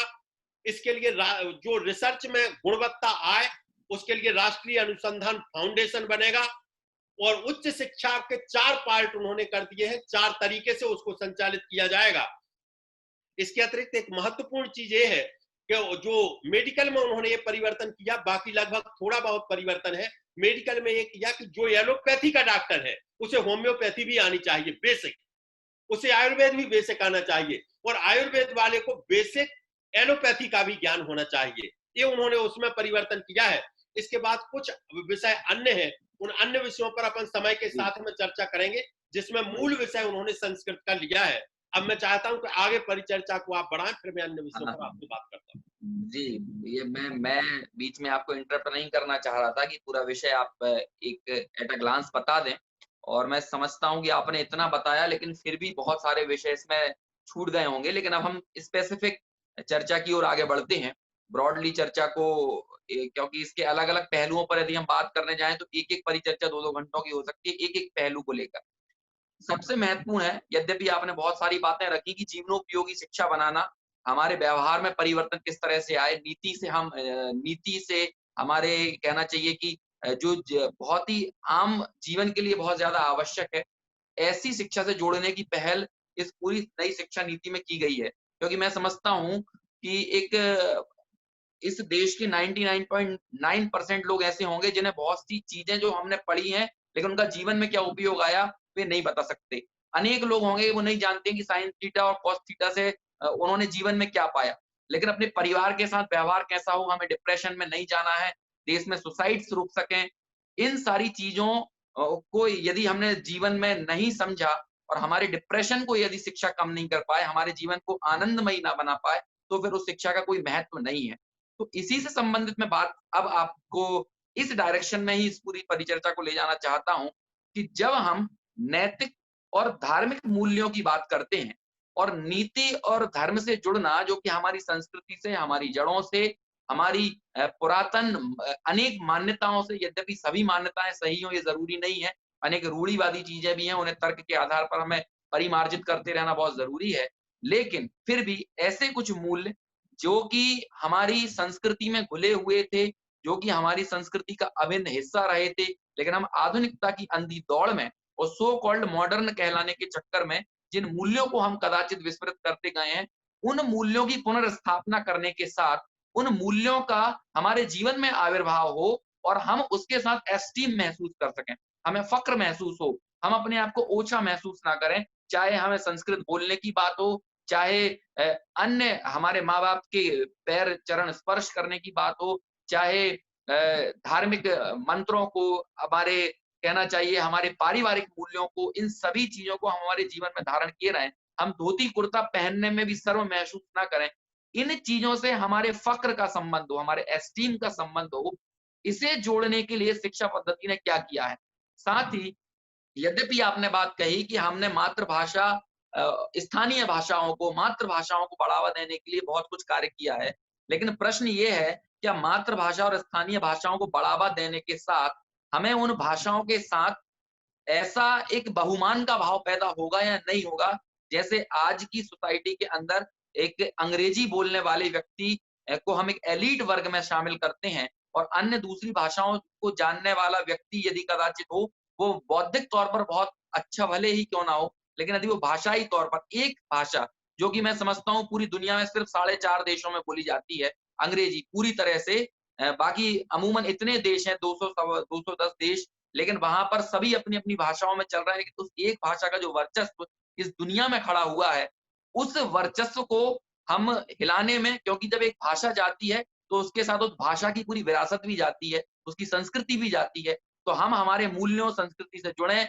हमारे भाषाई कल्चर से जुड़े, उस कल्चर से जुड़ने के साथ हमें एक एस्टीम का भाव हमारे अंदर पैदा हो, इसके लिए शिक्षा व्यवस्था में क्या किया गया है। दो प्रश्न आपने बहुत अच्छे पूछे हैं, एक तो हमारे मूल्यों को लेकर के और दूसरे भाषा को लेकर के। मैं मूल्यों के संबंध में एक चीज कहना चाहता हूं कि जो हमारी पुरानी शिक्षा नीति थी उसमें ये तो कहा गया है कि हम भारतीय संस्कृति के चीजों से परिचित कराएंगे। आप जब इस शिक्षा नीति को देखेंगे तो पहले पेज पर ही संस्कृत के 19 साहित्यकारों का वर्णन किया गया है कि इन लोगों ने हमें जो चीजें दी हैं हम इनको कहां शामिल आज तक कर रहे हैं। केवल चर्चा करते हैं कि हमें इन्होंने ये दिया, इन्होंने ये दिया, पर हम उनके लिए पाठ्यक्रम में लेकर के आज तक नहीं आ पाए। तो उन्होंने कहा कि हम सबसे पहले ऐसे लोग, हमारे यहाँ क्या खगोल शास्त्र पे काम नहीं हुआ, क्या ज्योतिष पे काम नहीं हुआ है, क्या आण्विकी पर काम नहीं हुआ है, जिन विषयों पर कार्य हुआ है हमने, उन्होंने वहां पर 19 हमारे बहुत प्रख्यात जो लेखक हैं उनका नाम लिया और कहा कि हम इनके लिए आगे पाठ्यक्रम में स्थान देंगे। दूसरी चीज, करुणा, सहानुभूति, अहिंसा, यहां से मूल्यों को चालू करके लगभग 27 मूल्यों को एक एक को खोलते हुए कि इसमें हम क्या क्या चीज बताना चाहते हैं, उन मूल्यों के लिए उन्होंने रखा कि इतने मूल्य हमारे प्रारंभ से बच्चे के जीवन में पढ़ना चाहिए, क्योंकि हम एक अच्छा इंसान तैयार करना चाह रहे हैं। हम केवल उसे सूचनाओं का केंद्र नहीं बनाना चाह रहे बच्चे के लिए, हम एक करुणामयी और सहानुभूति जिसके भीतर हो, एक ऐसा इंसान बनाना चाहते हैं। तो ये पूरी शिक्षा नीति की सबसे बड़ी विशेषता है कि जितनी भारतीयता, माने आप 2 पेज पलटेंगे और फिर वहां पर ये बात आ जाएगी कि यहाँ पर हम भारतीय मूल्यों के लिए कैसे इनकलकेट करें। एक चीज तो पूरे में आप जब इसको देखेंगे और आखिरी के जो अध्याय लिए हुए हैं, माने 22वां चैप्टर पढ़ करके आपको आश्चर्य होगा कि शिक्षा में उन बातों के लिए कि जिन चीजों को हम केवल मुंह से भर बोलते हैं, कभी उनका उपयोग नहीं कर पाते, उनको कैसे मूर्त रूप दिया जाना है वो चर्चा की गई है। कभी इसका माने 22वां चैप्टर वास्तव में पढ़ने लायक है कि किस तरीके से मूल्य हमारे अंदर आएंगे। दूसरी चीज भाषा को लेकर के जहां तक है कि हम जो हमारी भाषा के प्रति देखिए बहुमान की जहां तक बात है, ये तो जब सारे बच्चे, क्योंकि अभी क्या हो रहा है कि आधे बच्चे, आपका बच्चा अंग्रेजी माध्यम में पढ़ रहा, हमारा हिंदी माध्यम में पढ़ रहा, और वो भावना हम दोनों आपस में उत्पन्न कर लेते हैं। जब सारे बच्चे अपनी मातृभाषा में पढ़ेंगे और सबको सब प्रकार की छूट होगी। अन्य देशों में आप जाकर के देखिए, दक्षिण कोरिया में आप देखिए, एक वाक्य आप अंग्रेजी का बोल दीजिए, आप एक जगह से दूसरे जगह नहीं जा सकते हैं। सारे लोग वहां पर पढ़े लिखे जितने भी हैं, वो अपनी भाषा के अलावा कोई दूसरी भाषा नहीं बोलते। इसके बाद उनके विकास में आप कहीं कमी नहीं पाते हैं।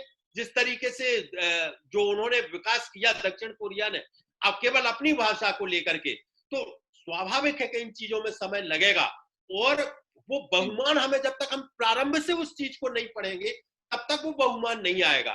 इसलिए वास्तव में वो जब हम मातृभाषा में उस चीज को देखेंगे, पढ़ेंगे, तो वो आगे चल करके वो बहुमान स्वयं उत्पन्न होगा।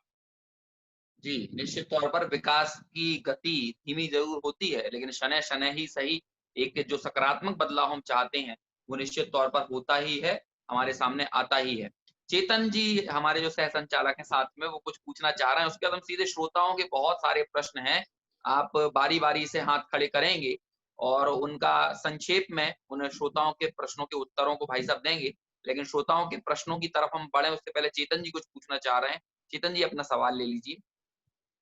हाँ जी, इसी परिचर्चा में जो अभी चर्चा चल रही है, चाहे वो सामाजिक मूल्य हो, धार्मिक मूल्य हो, या जो कहना चाहिए भाषा के प्रति बहुमान की है, त्रिभाषा फार्मूला जो अपनाया है नई शिक्षा नीति में, मेरा प्रश्न ये है कि जब हम सामाजिक मूल्यों की बात करते हैं, धार्मिक मूल्यों की बात कर रहे हैं नई शिक्षा नीति में, तो अभी भी देश में हजारों मदरसे हैं, सैकड़ों हजारों संस्कृत विद्यालय हैं, नैतिक शिक्षा के अलग से पाठ्यक्रम हैं, शुरुआत से लेकर उच्च शिक्षा तक कहीं ना कहीं धार्मिक मूल्य हो, नैतिक शिक्षा हो, उन सब का समावेश अभी भी वर्तमान की शिक्षा में है।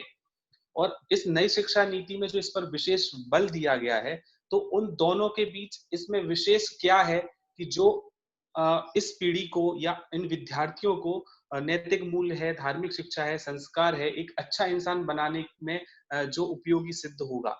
और वर्तमान समय में जो संस्थाएं कार्य कर रही हैं और अभी नई शिक्षा नीति के तहत जो शामिल किया गया है, उन दोनों के बीच अब नया अंतर क्या, इसमें विशेष अंतर है? जो संस्थाएं जैसी चल रही, चाहे वो मदरसा हो, चाहे वो संस्कृत वाले विद्यालय हो, ये विद्यालय सामान्यतया जहां हम पहली क्लास से अगर हम बात करें, तो ये चूंकि जिनकी मातृभाषा मान लीजिए हिंदी है, तो अब स्वाभाविक है कि कोई वहां पर एक वाक्य लिखा हुआ है कि जैसे आप कल्पना कीजिए, मतलब मैं दो चीजें आपको अंतर बता रहा हूं कि एक तो जैसे तमिलनाडु का बच्चा यहाँ आ गया, भोपाल में एक अधिकारी का ट्रांसफर हुआ, आप मातृभाषा की बात कर रहे हैं, उसका बच्चा दूसरी क्लास में था और दूसरी क्लास में होने के बाद वो यहाँ पे गया, मातृभाषा उसकी तमिल या तेलुगु थी, यहाँ पे वो हिंदी में गया, तो अब वो तो उसे माहौल नहीं मिलेगा। तो उन्होंने ये कहा कि ऐसे में टीचर और विद्यार्थी आपस में समन्वय करेंगे और वहां पर द्विभाषा फार्मूला को उपयोग में लेते हुए, चूंकि उन्होंने विद्यालय की क्लस्टर के रूप में और बहुभाषी के रूप में उन्होंने परिकल्पना की है कि वहां ऐसा शिक्षक मिलेगा ही मिलेगा जो उसके लिए कार्य साधक होगा। तो वहां उन्होंने उस चीज का तोड़ एक क्लस्टर के माध्यम से निकाला है, उस क्लस्टर के माध्यम से उसकी पढ़ाई निरंतर जारी रखी जाएगी और शिक्षक को इसके लिए विशेष रूप से प्रशिक्षित किया जाएगा। दूसरी बात कि जो रही बात मूल्यों की, कि पहले जैसे मूल्य नहीं थे, ऐसा नहीं है। शिक्षा का तो उद्देश्य हमेशा व्यक्ति को संस्कारवान बनाना है ही, उसी रूप में हम बना रहे हैं। पर जिन चीजों के लिए आपने जो देखा हो कि जैसे कुछ पुस्तकें ऐसी हैं कि जिनमें स्पेशली उन मूल्यों के लिए अभी भी रखा हुआ है, ऐसा नहीं कि कहीं पे हमने छोड़ दिया है कि हमें मूल्य संस्कार की बात नहीं पढ़ा रहे, सहानुभूति की बात नहीं पढ़ा रहे, केवल अब उसका एक जो रूप बदलना चाहते हैं कि जिन चीजों को हम उसमें पाठ्यक्रम में लिए हुए हैं, वो जीवन में कैसे हम उनको उतारने के लिए कैसी कैसी गतिविधियां उनके साथ में आयोजित कराएं, माने वो सूचना से हट करके क्रियान्वयन के स्तर पे कैसे आए, ये मूल रूप से परिवर्तन किया गया है। माने ज्ञान नहीं हो, उसका कौशल हो उसके पास में, इसके लिए प्रयास किए जाएंगे पाठ्यक्रम में कि ऐसे परिवर्तन उसमें लाए जाए कि जिसमें वो सूचना बन करके नहीं रह जाए कि हमें दया करनी चाहिए और मच्छर आपके ऊपर बैठा हो आपने फट से मार दिया। वो चीज क्रियान्वयन में आनी चाहिए। तो कैसे आए, उसके संबंध में किस प्रकार की गतिविधि आयोजित की जा सकती है, उन चीजों पर अब की बार बल दिया गया है। मानो पूरा प्रोजेक्ट बेस उस चीज को कर दिया गया है कि उसका इम्प्लीमेंटेशन कैसे हो। जी, बहुत बहुत धन्यवाद भाई साहब इस जानकारी के लिए। हमारे कुछ श्रोता भी इस विषय से जोड़ना चाहते हैं। हमारे साथ कुछ बहुत ही प्रतिष्ठित लोग भी जुड़े हैं। चेतन जी अहमदाबाद से कोई आप बता रहे हैं, उनका हम जरूर स्वागत करना चाहेंगे। चेतन जी, उनका स्वागत करेंगे। जी, इस परिचर्चा को हम आगे बढ़ाएंगे, लेकिन उसके पहले हमारे साथ इस परिचर्चा में आदरणीय विजय जैन अहमदाबाद, जो राष्ट्रीय अध्यक्ष हैं जैन शिक्षा समृद्धि के, जो संस्था इन्हीं वैल्यूज पर काम करती है जैन समाज में और अन्य बच्चों में स्कूल के माध्यम से बुंदेलखंड में विशेषता कार्य क्षेत्र है, वो हमारे साथ जुड़े हैं, जो दिगंबर जैन महासमिति के पूर्व अध्यक्ष भी हैं। उनका मैं पूरे आयोजन समिति की तरफ से बहुत बहुत स्वागत करता हूँ। जी जी, आपका बहुत बहुत स्वागत है। और भी अनेकों कई विद्वतगण हमारे साथ जुड़े हुए हैं। हम सभी का पृथक पृथक भले ही नाम ना ले पा रहे हैं, लेकिन सभी अपना यथायोग्य स्वागत समझें। और अब हम सीधे हमारे श्रोताओं के प्रश्नों की तरफ आगे बढ़ेंगे। अजित जी, भाई साहब कुछ कहना चाह रहे थे। अजित जी अलवर हमारे साथ जुड़े हुए हैं, वे कुछ विचार इस संबंध में रखना चाह रहे हैं या कुछ पूछना चाह रहे हैं, तो उनके प्रश्न का स्वागत है। जो भी सवाल करना चाहें संक्षेप में सवाल लें और संक्षेप में ही उत्तर दें। जी, भाई साहब से ये निवेदन रहेगा। जो ये शिक्षा निधि की बात हो रही है, चूंकि मैंने अभी इसका अध्ययन नहीं किया है पूरा, परंतु एक दो प्रश्न, चूंकि मैं भाषा से जुड़ा हुआ हूँ महेश भाई, तो दो बातें कही गई हैं कि जैसे बिहार की बात कही है कि जिस क्षेत्र के वो बच्चे हैं उस क्षेत्रीय भाषा में उस माध्यम की किताबें छपवा करके उनको बच्चों को अध्ययन कराया गया, एक बात। दूसरी बात है कि भाषा में जो तृतीय भाषा का जो फार्मूला है उसमें अन्य भाषाओं को जोड़ने की भी बात कही गई है। मेरा प्रश्न ये है कि यदि जो अपनी राष्ट्रभाषा हिंदी है वो हिंदी भाषी क्षेत्रों के तक ही सीमित है, वो उसमें आपस में व्यवहार किया जाता है बोलचाल के रूप में और कार्य व्यवहार किया जाता है। यदि हमने क्षेत्रीय भाषाओं को ही पढ़ाई का माध्यम बना दिया, जैसा कि बिहार का बताया गया है, यदि उसका माध्यम बना दिया तो बच्चा जो राष्ट्रभाषा से संबंधित तो ना तो जानकारी ज़्यादा ले पाएगा, वो ना ज़्यादा उसके व्यवहार में आ पाएगी। यदि वो अन्य स्थानों पर जाता है तो उसको तो भाषा संबंधी व्यवहार में बहुत तकलीफ खड़ी इस मामले में हो सकती है। इस विषय में क्या कहना है? एक्चुअली प्रारंभिक स्तर के लिए मातृभाषा का प्रयोग किया गया है कि हम प्रारंभिक स्तर की जो कक्षाएं हैं, बच्चा जब जैसे पहली साल वो तीसरी साल का है, तीसरे साल में हम स्कूल भेज रहे हैं उसको। अब तीसरे साल में जब बच्चा माँ के पास में लौटता है तो वो वहां पर कोई जो धार में हमारी जो भाषा चल रही है या झाबुआ में जो भाषा चल रही है, माँ वो बोलती है और स्कूल में वो हिंदी सुनता है। तो जब तक कि उसकी पूरी समझ विकसित नहीं हुई है, तो वो जो 5 साल का एक क्रूशियल टाइम है, उस टाइम के लिए स्पेशली मातृभाषा कहा गया है कि माध्यमिक स्तर तक प्रयास किया जाए कि जो हमारी मातृभाषा है उसी के माध्यम से बच्चा पढ़ता चले। पर प्राथमिक स्तर पर जब एकदम छोटा है उस समय उसे कम से कम मातृभाषा में ही चीज बताई जाए। बाहर के तो वो अनुभव के साथ में स्वयं सीखता जाएगा। और चूंकि हिंदी हमारी वास्तव में मातृभाषा के रूप में नहीं है, हम जब घर पे बोलते हैं वो एक अलग चीज है, और जब हम बाहर लिखते हैं वो हम हिंदी की बात करते हैं।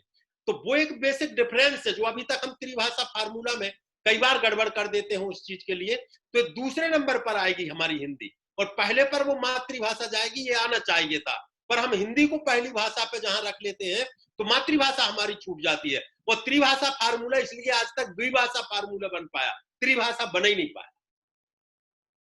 जी, बहुत बढ़िया भाई साहब। हमारी एक बहुत ही स्कॉलर स्टूडेंट भी हैं, बहुत ही होनहार छात्रा रही हैं अपने छात्र जीवन में, और हम विभिन्न सामाजिक धार्मिक गतिविधियों में विपाशा हमारे साथ जुड़ रही हैं।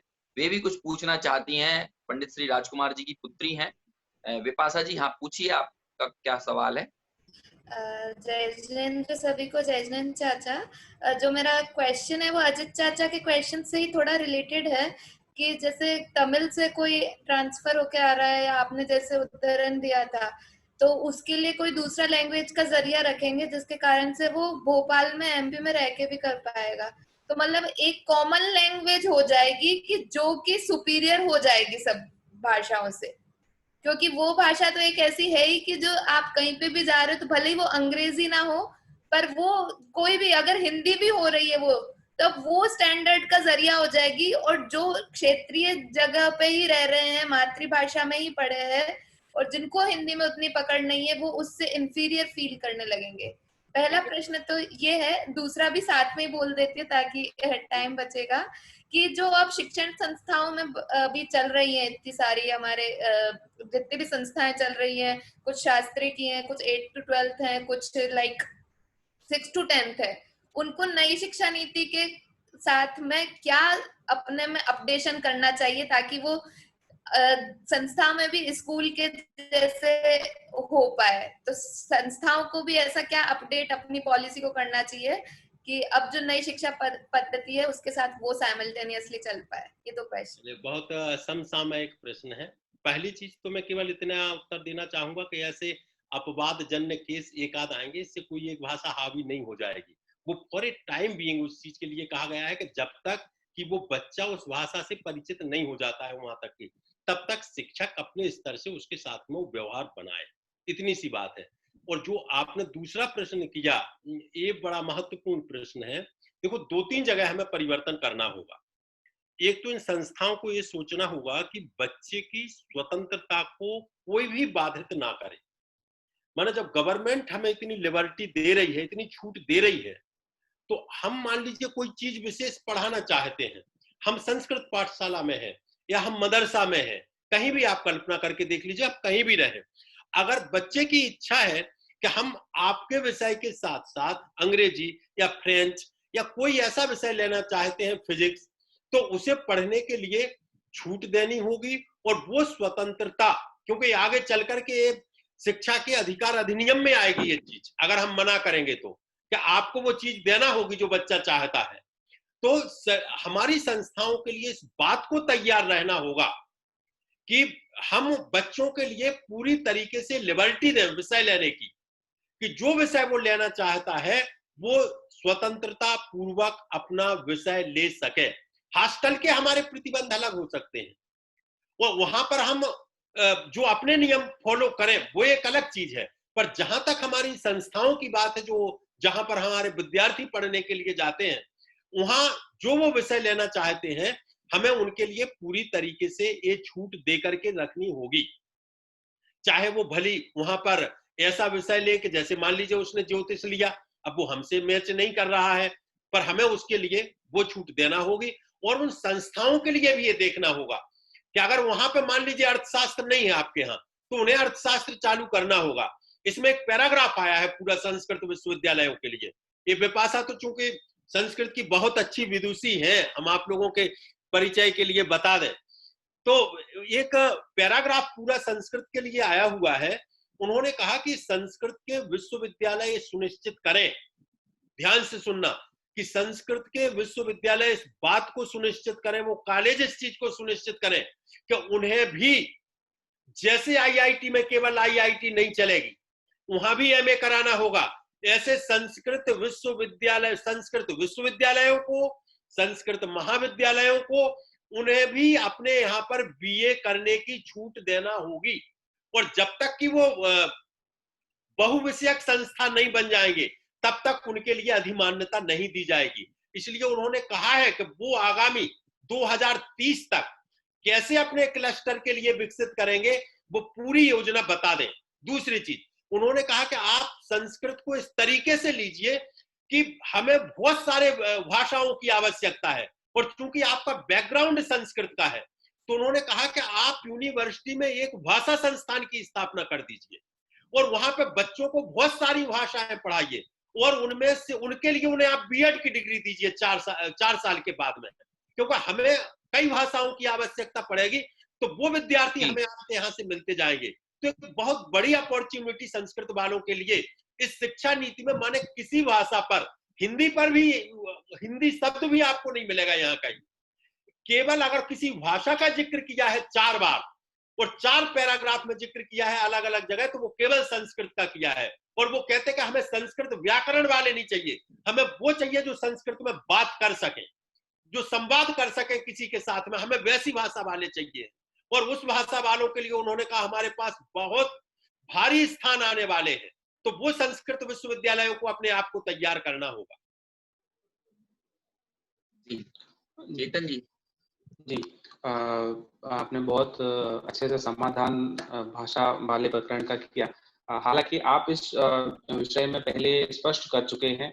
मेरे पास कुछ बहुत सारे प्रश्न आ रहे हैं, उनमें से एक महत्वपूर्ण प्रश्न उन लोगों की तरफ से प्रतिनिधित्व कर रहे निजी स्कूल के संचालक हैं, दिलीप जी जैन, उनका है कि शासकीय और गैर शासकीय विद्यालय में सामंजस्य कैसे बैठेगा इस चीज में। हालांकि आपने नीति और नियम की बात पहले स्पष्ट कर दी थी, फिर उनका प्रश्न आया है कि क्या निजी विद्यालयों को भी महिला बाल विकास को जो शामिल किया है इसमें, उससे अनुमति लेनी होगी या और कौन कौन सी अनुमतियां लेनी होगी, और शासकीय और गैर शासकीय विद्यालयों में कैसे सामंजस्य बैठेगा। ये 2 प्रश्न है। मैंने मान्यता के लिए तो एक पहले बताया था कि मान्यता के संबंध में एक आयोग गठित रहेगा और वो मान्यता प्रदान करेगा। तो मान्यता संबंधी हमारे जो नियम होंगे वो तो अलग होंगे, तो मान्यता तो प्राइवेट वाले स्कूल वाले वैसे ही लेंगे। अब रही बात कि किसी मंत्रालय के अधीन, ऐसा बिल्कुल नहीं है। उनका केवल इतना है उसमें कि जो क्लस्टर बनेगा तो एक क्लस्टर गवर्नमेंट का है। अब शिक्षक चूंकि बराबर लेवल की है, मैंने एक बात कही थी कि टीईटी जिसने कर ली वो ही टीचर बनेगा। टीचर एलिजिबिलिटी टेस्ट प्राइवेट वालों को भी पास करना है। अब हमारा टीचर भी टीईटी किए है, आपका टीचर भी टीईटी किए है। माने शिक्षकों के स्तर पे जो कहते कि हमारे यहाँ कमजोर है कि आपके यहाँ कमजोर है, वो वाली बात नहीं है। दोनों का स्तर समान है। मान लीजिए आपका बाजू में स्कूल है, 2 किलोमीटर पे स्कूल है, आपके यहाँ अचानक से गणित का टीचर नहीं है। हम अपने यहाँ का भाई, हमारा टारगेट आपका स्कूल नहीं है, हमारा टारगेट आपका बच्चा है। उस बच्चे को गणित का शिक्षण मिलना चाहिए, तो वो हेल्प हम आपकी करेंगे कि हम आपके यहाँ पे एक पीरियड के लिए अपना व्यक्ति दे देंगे। हमारे यहाँ म्यूजिक वाला कोई नहीं है, आपका एक व्यक्ति आए, हमारे यहाँ 2 माह म्यूजिक सिखा दे हमारे बच्चों के लिए। इस सामंजस्य की बात कर रहे हैं जी। एक और प्रश्न है, अनिल अंकुर जी पूछ रहे हैं, उनको आप थोड़ा सा लाइन पे ले लीजिए। उनका प्रश्न है, अनिल अंकुर, इस नाम से रेज हैंड हो रहा है। हाँ, जय जिनेंद्र जी। जय जिनेंद्र। हाँ, जय जिनेंद्र। हाँ जी, पूछिए।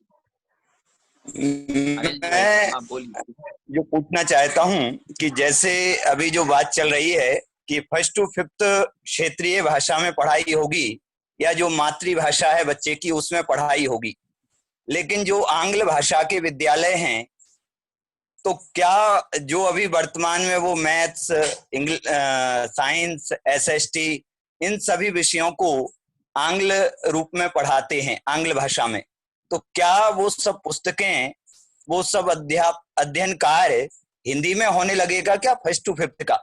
ऐसा कुछ है कि प्राइवेट विद्यालयों जो आंग्ल भाषा के हैं वो उसी प्रक्रिया में वैसे ही चलेंगे?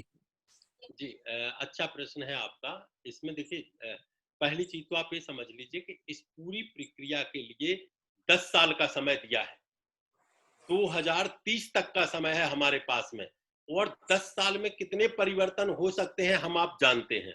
एक विभाग बनाया गया है जो है institute of translation and interpretation. ये विभाग ही अलग से स्थापित किया जा रहा है। इस विभाग का एक कार्य होगा कि बच्चे के लिए मातृभाषा में पुस्तकों की उपलब्धता सुनिश्चित करना। जब उस भाषा में किताबें नहीं मिल रही हैं तो वो किताबें उपलब्ध कराई जाएं।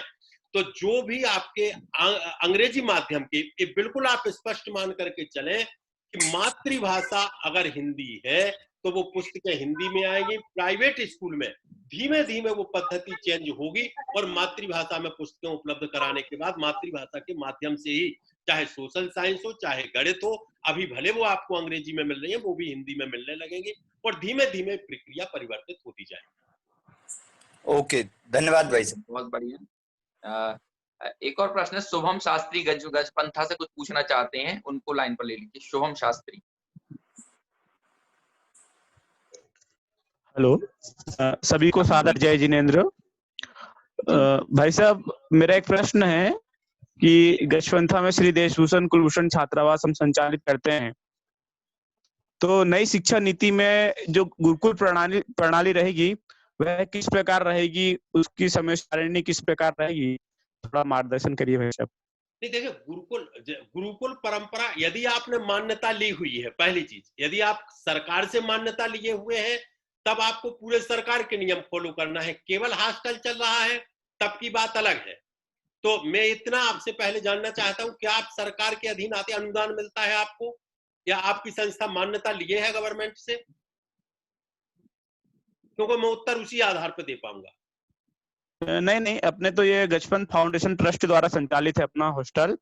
बाकी यहाँ से बच्चे नासिक में सीडीओ मेरी स्कूल में जाते हैं, तो गुरुकुल प्रणाली किस प्रकार रहेगी? करने की आवश्यकता नहीं है। आश्रम में तो हम जिस प्रकार से, क्योंकि वो हमारी निजी है, उसमें गवर्नमेंट का हस्तक्षेप उसमें कहीं नहीं है। जहां पर बच्चे पढ़ने जा रहे हैं वहां पर गवर्नमेंट का हस्तक्षेप रहेगा, यहाँ आपके यहाँ नहीं रहेगा कुछ भी। जी, थैंक यू। भाई साहब, ये एक और प्रश्न था कि खासतौर से धार्मिक संस्थाओं के लिए, क्योंकि विभिन्न रुचियों के छात्र होते हैं और उनके लिए एक जैसी यदि वे स्कूल में जाते हैं और एक समान यदि दिनचर्या को उन्हें फॉलो करना पड़ता है, तो क्या लगता है कि उनके लिए थोड़ी हालात थोड़े कठिन नहीं हो जाएंगे, थोड़ी चीजें मुश्किल नहीं होंगी? और एक और चीज, आप स्वयं भी एक बहुत बड़े संस्थान के, शिक्षा संस्थान के निदेशक हैं, आप उस संस्थान में किन चुनौतियों को देख रहे हैं? क्या बदलाव करना पड़ेगा? क्योंकि आपकी जो दूरदर्शिता होगी वो दूसरे संस्थान वालों के लिए भी मार्गदर्शन करेगी। जी देखिए, परिवर्तन जो अपने लिए बहुत बड़ी परेशानियां जो सामने में दिख रही हैं वो ये है कि जैसे मान लीजिए जिस बच्चे ने फिजिक्स लिया है, आप ये जानते हैं कि फिजिक्स, केमिस्ट्री और मैथ्स जब इसका पेपर होता है उसी समय अर्थशास्त्र, इतिहास का भी पेपर हो जाता है। जिस दिन हिंदी का पेपर होता उसी दिन अंग्रेजी का हो जाता है, क्योंकि कोई जो हिंदी लेगा वो अंग्रेजी नहीं लेगा, हमारा नियम है।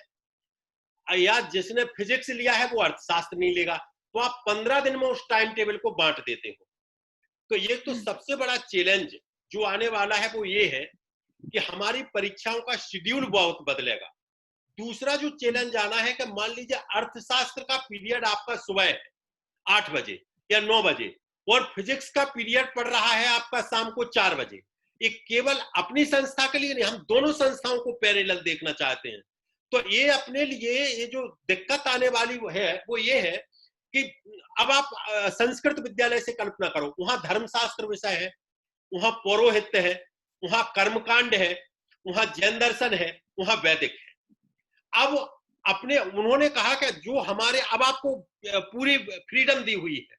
जैन दर्शन का पीरियड उन्होंने 5 बजे रखा, पर जो एक जैन दर्शन का जो विद्यार्थी था, माने जो दूसरी समाज का था, अब उसके कारण से आपको एक पीरियड सुबह 10 बजे अटेंड करके शाम को 5 बजे का अटेंड करना है, आप वो मैच नहीं कर पाओगे। तो जो अपनी संस्थाओं में दिक्कत आना है वो ये है कि जहां के विद्यार्थी, जैसे हमारे यहाँ के छात्र 40 किलोमीटर दूर जा रहे हैं पढ़ने के लिए, आना जाना हमारा 1.5 घंटे में हो रहा, तो अभी तक हम ये सेट किए हुए हैं कि इनके पीरियड 12 से 3 तक चले। अब ये होगा कि एक पीरियड उनका 9 पे होगा और एक 5:30 पे होगा। तो ये हमारे समय की समस्या आएगी। दूसरी समस्या ये आएगी कि अभी ये कहा गया है कि कुछ के तो ग्रुप उन्हें इस तरीके के समूह बनाना पड़ेंगे। स्वतंत्रता तो रहेगी पूरी तरीके की, पर उस ग्रुप में से मान लीजिए वो बच्चे का विषय ऐसा अनुकूल नहीं हो पा रहा है, तो वहां पर एक हमारे लिए दिक्कत आना है कि इसका हम निवारण कैसे करें।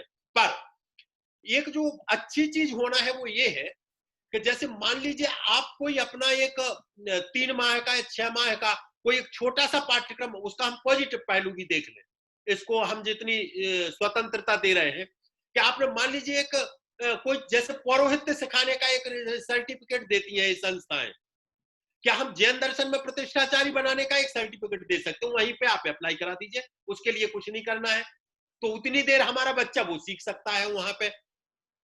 तो कहने का तात्पर्य यह है कि एक तो हमारा टाइम डिस्टर्ब होगा, दूसरा जो वो विषय लेंगे उन विषय के कारण से एक डिस्टरबेंस आएगा।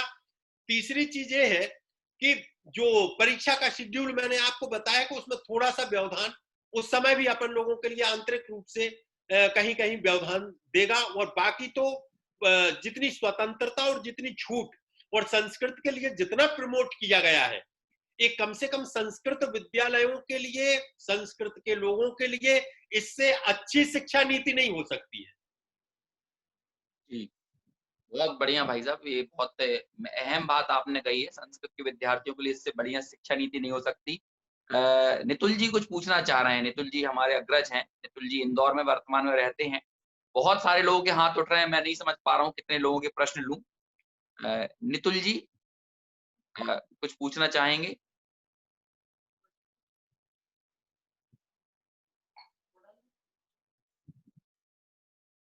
राजेंद्र महावीर जी को ले लीजिए, नहीं तो नितुल जी नहीं है तो हम कोशिश कर रहे हैं कि सभी कम से कम एक एक प्रश्न तो पूछ ही लें। जिनका हो गया है उनको हम थोड़ा गौण कर रहे हैं अभी।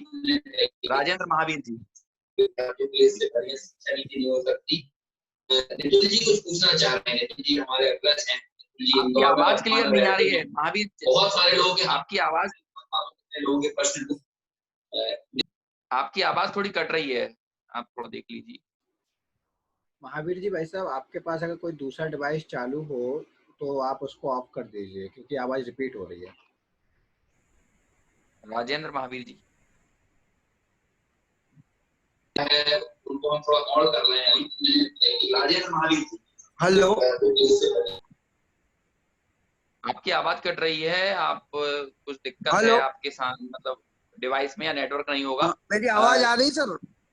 हाँ आ रही है।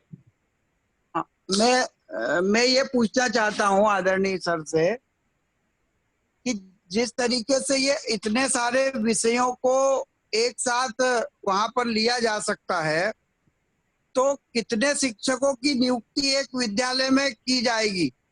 एक ये भी बड़ा प्रश्न है। जो त्रिभाषा फार्मूला है, तो ये सब इतने भाषा के शिक्षक और इतने सब शिक्षकों की नियुक्तियां की जाएंगी क्या? जी, बड़ा अच्छा प्रश्न है। और उन्होंने उदाहरण इसमें दिया है कि जब नालंदा विश्वविद्यालय बना था तो उसमें 1510 टीचर थे।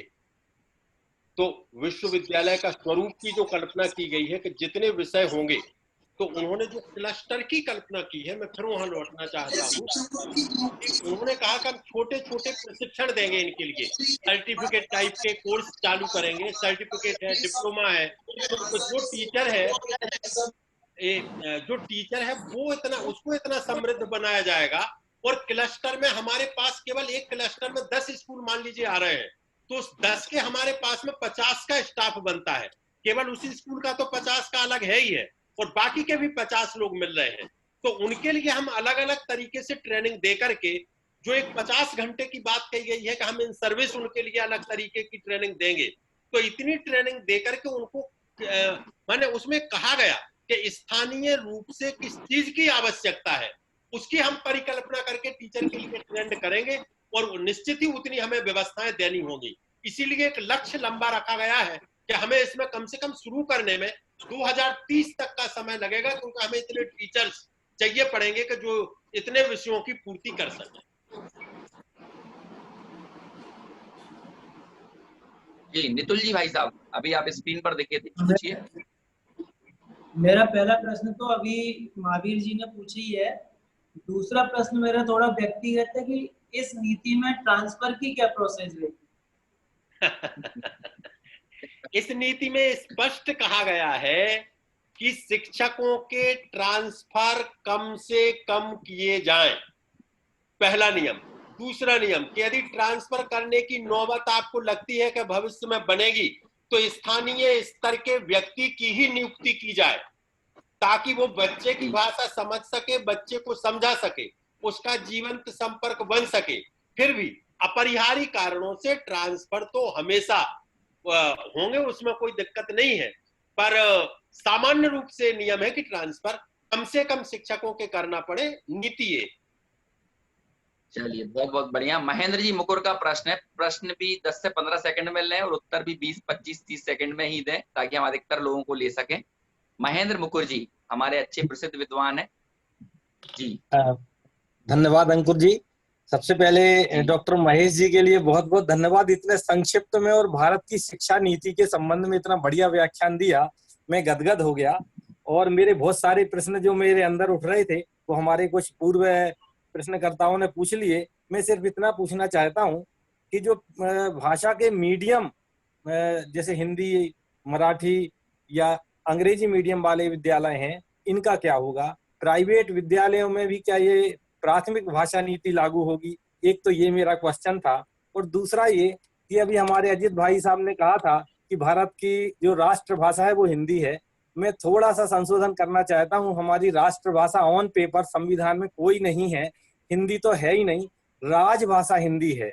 दूसरी बात यह है कि राजभाषा भी जो हमारे यहाँ हिंदी है वो केवल पेपरों पे है। 1965 से आज तक 15 साल के लिए अंग्रेजी को रखा था और वो आज तक वैसी की वैसी बनी हुई है, क्योंकि धारा 343(3) के अंतर्गत ये प्रावधान है कि जो जिसमें जैसा काम होता आ रहा है वैसा ही होता रहेगा, आगे इसमें हम कुछ नहीं कर सकते। मेरा सिर्फ इतना कहना है आदरणीय महेश जी से कि त्रिभाषा फार्मूला बहुत बढ़िया बना, पहले भी बना था। क्या ये संभव है कि साउथ वाला नॉर्थ में पढ़ सके और नॉर्थ वाला साउथ में पढ़ सके? यदि ये संभव होगा तो ये अपने आप में एक न भूतो न भविष्यति बहुत बड़ी बात हो जाएगी। और मैं महेश जी का एक बार फिर धन्यवाद अदा करूंगा कि इन्होंने इतनी बढ़िया बात बताई है। और ये मीडियम वाले विद्यालयों का क्या होगा, प्राइवेट वाले जो प्राइवेट स्कूल चल रहे हैं उनका क्या होगा? और भाषा के जो मीडियम जैसे कि हिंदी, अंग्रेजी, मराठी, तमिल, तेलुगु, मलयालम वाले हैं वो कौन सी कक्षा से रहेंगे?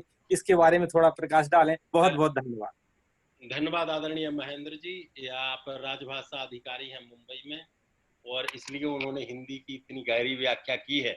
मैं 2 चीजें बताना चाहता हूं जो सबके बहुत उपयोगी हैं। पहले प्रश्न का तो सामान्य सा उत्तर है कि जो जैसे चल रहे हैं वो वैसे के वैसे चलेंगे, केवल उन्हें मीडियम ऑफ इंस्ट्रक्शन मातृभाषा करना होगी। 10 साल का उनके लिए समय दिया जाएगा कि आपको पढ़ाना तो मातृभाषा में ही है। इसीलिए एक विभाग बनाया गया है कि अगर किताबें आप नहीं दे पा रहे हो, आप तो चूंकि जानते ही हैं कि जैसे जो हमारा एक भारतीय भाषा संस्थान है मैसूर में, उसका ये दायित्व था कि वो इस कार्य का निर्वहन करता।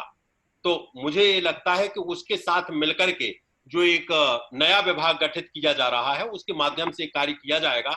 संस्थाएं यथावत चलेंगी, पढ़ाई मातृभाषा में होगी, मतलब होगी। एक चीज। दूसरी चीज जो आपका प्रश्न था कि हिंदी की क्या स्थिति रहेगी या राष्ट्रभाषा के रूप में नहीं है, मैं फिर इस चीज को रिपीट करना चाहता हूं कि पूरी शिक्षा नीति में महेंद्र जी जब आप पढ़ेंगे तो आप पाएंगे कि उन्होंने हर जगह ये कहा कि आप इस विषय को कैसे पढ़ाएंगे, तो उन्होंने कहा कि आपका बेस संस्कृत होगा, आप हिंदी का बेस नहीं बनाएंगे, आपको संस्कृत का बेस लेना पड़ेगा। और मान लीजिए आप खगोल शास्त्र पढ़ा रहे हैं या मेडिकल की कोई चीज पढ़ा रहे हैं, तो हमारे ग्रंथों में वो चीज कहाँ कहाँ आई हुई है, हमें संस्कृत को बेस बनाते हुए आगे चलना पड़ेगा, ना कि हिंदी को। तो पूरे इसमें पूरी शिक्षा नीति में हर जगह यहाँ पर संस्कृत को बल दिया गया है कि वो कैसे भी करके हमारी इनकलकेट अगर होगी तो जिसकी संस्कृत मजबूत है उसकी हिंदी मजबूत होने में कौन सी बड़ी बात है। तो उन्होंने वहां पर उस भाषा के लिए प्रश्रय दिया जिस पर ना दक्षिण वाले प्रश्न चिन्ह लगा सकते, ना पश्चिम बंगाल वाले प्रश्न चिन्ह लगा सकते। संस्कृत पढ़ना माने, उन्होंने इसीलिए कहा कि आप संस्कृत को एक विषय के रूप में नहीं पढ़ाएं, आप संस्कृत को एक इंस्ट्रक्शन के रूप में पढ़ाएं। आप विषय को ऐसे पढ़ाएं कि उसमें संस्कृत आती जाए, तब उन्हें बहुमान होगा अपनी चीजों के प्रति कि हमारे ग्रंथों में कितनी चीजें पहले से आई हुई है जिनका हम जिक्र करते हैं। इसलिए हिंदी के स्थान पर पूरी शिक्षा नीति में संस्कृत पर वजन दिया गया है। जी बहुत बहुत धन्यवाद। भाई अर्पित कुछ पूछना चाह रहे हैं, 2-4 प्रश्न और हम लेंगे, तो और जो भी पूछना चाह रहे हैं वो अपने हाथ खड़े करें। पर्सनल मैसेज को पढ़ना उतना संभव नहीं हो पाता, आप स्वयं ही स्क्रीन पर आकर प्रश्न पूछेंगे तो थोड़ी जीवंतता भी लगेगी परिचर्चा में। हाँ, धीरेन्द्र जी का हम प्रश्न लेंगे। अर्पित पहले हमसे प्रश्न पूछ लें। अर्पित हमारे अनुज हैं, अर्पित जैन पे प्रश्न सवाल लेना चाहते हैं कुछ। हमारे additional director sir Shri Dhirendra Chaturvedi ji हमारे बीच में उपस्थित हैं, हम उनका स्वागत करते हैं। और सर ने भी बहुत धन्यवाद, बहुत स्वागत है आपका धीरेन्द्र जी, आपका सवाल भी हम लेंगे। जी हाँ भाई अर्पित आप पूछिए, फिर हम आदरणीय धीरेन्द्र जी का प्रश्न लेंगे। हाँ, जय जिनेन्द्र सभी को। मेरा प्रश्न आदरणीय भाई साहब से ये है कि वर्तमान समय में जो शिक्षा नीति अपनी जो आई है, पहले क्या सुना जाता था कि सीबीएसई स्कूल में जो पढ़ाई होती है उसमें आपको मातृभाषा में बोलना भी है। यदि आप नहीं बोलते तो उसमें दंड दिया जाता था, दंडों से पिटाई वगैरह होती थी। तो आज यदि जो अपन ये मातृभाषा की जो प्रारंभिक शिक्षा जो LKG से या नर्सरी से बच्चों को अपन यदि कराएंगे मातृभाषा में, तो फिर इंग्लिश मीडियम वाले जो विद्यालय वाले विरोध करते हैं, तो उन्हीं का विरोध ज्यादा सामने आ रहा है। और CBSE ICSE ये संस्थाएं हैं, तो इनका क्या औचित्य रह जाएगा? औचित्य की तो भाई आगे चल करके तो आप उन बच्चों की जब स्थिति देखेंगे तो हमारे और आपके जैसी ही रहती है। तो मीडियम ऑफ इंस्ट्रक्शन तो चेंज होगा ही होगा, ये आप मान करके चलें। उसमें विरोध करने की बात नहीं है। इसमें अभी नियम बनेंगे विधिवत रूप से, पुस्तकें विधिवत रूप से उपलब्ध होंगी, और जो मातृभाषा को एक माध्यम के रूप में स्वीकार उन्हें करना ही होगा।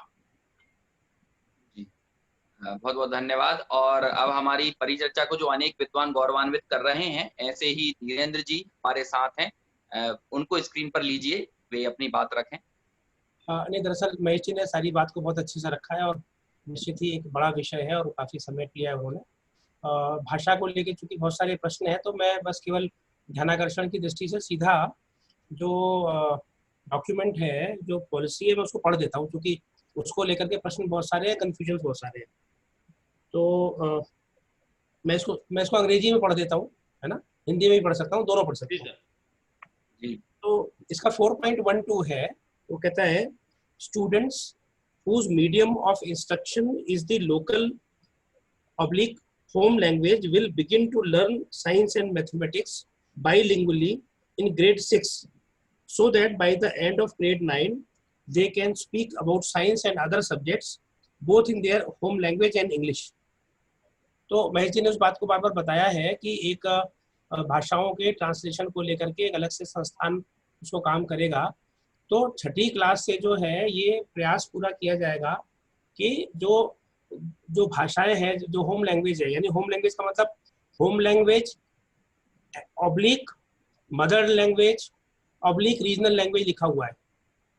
तो होम जो मदर लैंग्वेज है उसका मतलब ये नहीं है कि वो कोई जो है बुंदेली और बघेली और ये सब, और बघेल में हमारे कहते हैं 4 कोस पर भाषा बदल जाती है, तो ये बोलियों का विषय नहीं है। जो 8th शेड्यूल है उसमें लैंग्वेजेस दी हुई है। तो यदि हम वहां पर लिखा हुआ है होम लैंग्वेज ऑब्लिक लिखा हुआ है / home language / mother tongue / local language, तो नहीं तो क्या होगा कि आप यदि झाबुआ कोई ले लें उदाहरण के रूप में, झाबुआ उधार लिया उन्होंने, तो कठीवाड़ा में कुछ और बोल रहे हैं, अलीराजपुर में कुछ और बोल रहे हैं, मथुआड़ में कुछ और बोल रहे हैं, राणापुर कुछ और बोल रहे हैं, जोबर कुछ और बोल रहे हैं, है ना, मेघनगर कुछ और बोल रहे हैं, थांदला और बोल रहे हैं, पेटलावद और बोल रहे हैं। मैंने एक उदाहरण के रूप में जिले का नाम नहीं दिया। तो इस बात का थोड़ा सा हमको ध्यान रखना पड़ेगा, क्योंकि भाषा को लेकर काफी बातें हैं। जैसे भी महेश जी ने ठीक ही कहा है कि ये चूंकि इसके पहले 4-5 साल तक सभी प्रदेशों से इस बारे में विस्तृत चर्चा हुई है, तो ये नियम के रूप में जाएगा, एक्ट के रूप में जाएगा, है ना। और यदि कोई राज्य विशेष ऐसा सोचता है ना कि नहीं ठीक है, नॉर्मली तो पॉलिटिकल रीजन ही होते हैं, वो ऐसा सोचता है तो ठीक है, ये उसके लिए है, क्योंकि ये नीति है ना, और नीति में तो कोई कमी आपको मिलेगी नहीं। उसको जब हम करने जाते हैं तब जरूर 1968 की जो पॉलिसी है उसमें 3 लैंग्वेज फॉर्मूला था, अभी भी उसी को लिया ही जा रहा है। तो एक तो इस बात को देख लेना चाहिए। दूसरा जो है, तो उन्होंने कहा है कि सारी लैंग्वेजेस में किताबों को बनाया जाएगा, इंग्लिश में भी किया जाएगा, एक बात तो ये है। और दूसरा जो मैं उसको हिंदी में पढ़ देता हूँ, 3 भाषा के फॉर्मूले में काफी लचीलापन रखा जाएगा, ये 4.13 है, और किसी भी राज्य पर कोई भाषा थोपी नहीं जाएगी। बच्चों द्वारा सीखे जाने वाली 3 भाषाओं के विकल्प राज्यों और निश्चित रूप से छात्रों के स्वयं के होंगे, जिनमें से कम 3 में से 2 भाषाएं भारतीय भाषाएं हों। विशेष रूप से जो छात्र 3 में से 1 या अधिक भाषाओं को बदलना चाहते हैं, वे ऐसा ग्रेड 6 या 7 में कर सकते हैं, लेकिन ऐसा करने के लिए उन्हें तीनों भाषाओं में, जिसमें एक भारतीय भाषा को उसके साहित्य के स्तर पर अध्ययन करना शामिल है, माध्यमिक कक्षाओं के अंत तक बुनियादी दक्षता हासिल करके सिखाना होगा। तो ये बड़ी टेक्निकल टाइप की लैंग्वेज है, सरकारी भाषा ऐसी होती है कि जल्दी समझ में ना आ पाए किसी को, तो ज्यादा अच्छा होगा। महेश जी ने उसको सरल भाषा में समझाया है, आप लोग थोड़ा उसको मानव संसाधन विकास मंत्रालय, जिसका नाम बदलने की बात कही गई है, शिक्षा मंत्रालय करने की बात कही है, उसकी वेबसाइट पर चले जाइए, वहां पर दिया हुआ है। एक बार पढ़ने से काफी चीजें क्लियर होंगी। तो मुझे बस इतना ही कहना था, थोड़ा ज्यादा समय ले लिया, क्षमा कीजिएगा। नहीं, बहुत बहुत अहम आपने जो पूरक जरूरी थी जो बातें समावेश करना, उनका आपने यहाँ पर जानकारी दी, बहुत बहुत धन्यवाद आपका। गणतंत्र जी, आपका कोई सवाल है? मैं बार बार आपके हैंड रेज को देख रहा हूँ। गणतंत्र जी, हाँ। गणतंत्र जी ओजस्वी हमारे आयोजक। जी जी बिल्कुल आयोजक नहीं है, हम भी आपकी तरह ही हैं, और हमारे बहुत सारे प्रश्न रहते थे, तो उन प्रश्नों पे ही परिचर्चा है, और बहुत सारे प्रश्नों का समाधान हमें मिला ही है। अभी भी बहुत सारे प्रश्न देख रहे हैं, बहुत सारे पड़े हुए हैं, तो इन प्रश्नों का समाधान जिनका भी रह गया उनका हम व्यक्तिगत रूप से लेकर के उन तक पहुंचाने की कोशिश करेंगे आदरणीय भाई साहब से। केवल मेरा ये प्रश्न है कि आपने निष्कर्ष के रूप में ये कहा तो है कि हमारे सामने चुनौतियां बहुत आने वाली हैं, संस्थागत चुनौतियां बहुत आने वाली हैं, छात्रावासीय व्यवस्था में भी।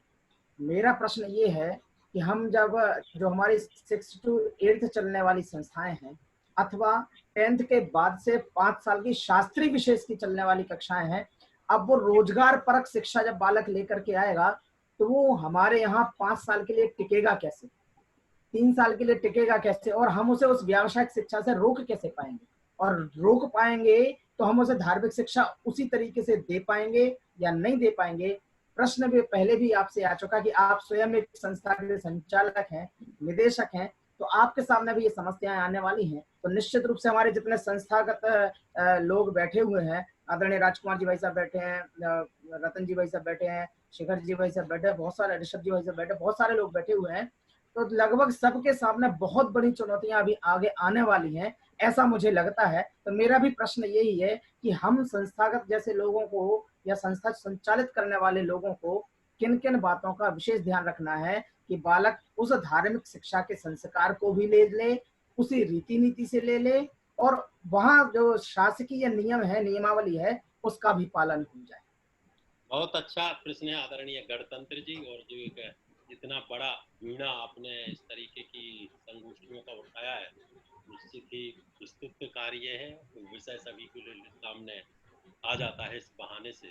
आपका जो प्रश्न है उसका मैं सीधा सा उत्तर देना चाहता हूं कि क्यों रोकना चाहते हो। अगर किसी को रोजगार की दिशा में कुछ वो कर रहा है, मान लो, देखो उसमें रोजगार से तात्पर्य ये है तो उसको किसी एक कौशल में विकसित होना होगा। माने अगर जैसे एक बच्चा है, अगर फिटिंग करना सीख लेता है तो क्या बुराई है, कॉलेज में जाकर के उससे कोई जैन दर्शन थोड़ी वो भूल जाएगा। माने वहां पर अगर एक बढ़ईगिरी का काम सीख लेता है तो क्या दिक्कत है उसे।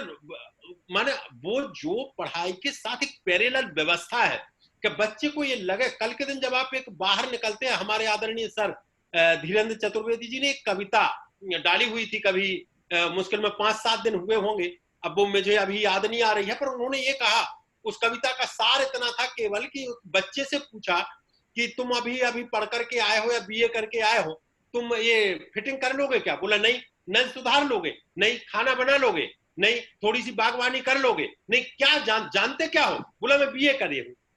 तो तुमने बीए किया, आता क्या है, कुशलता क्या है, किस चीज की है? तो जैन दर्शन तो वो पढ़े ही पढ़े, पर अगर जैन दर्शन पढ़ने के साथ मान लो घर का नल फिटिंग करना सीख ले तो उसमें अपन को आपत्ति नहीं होनी चाहिए।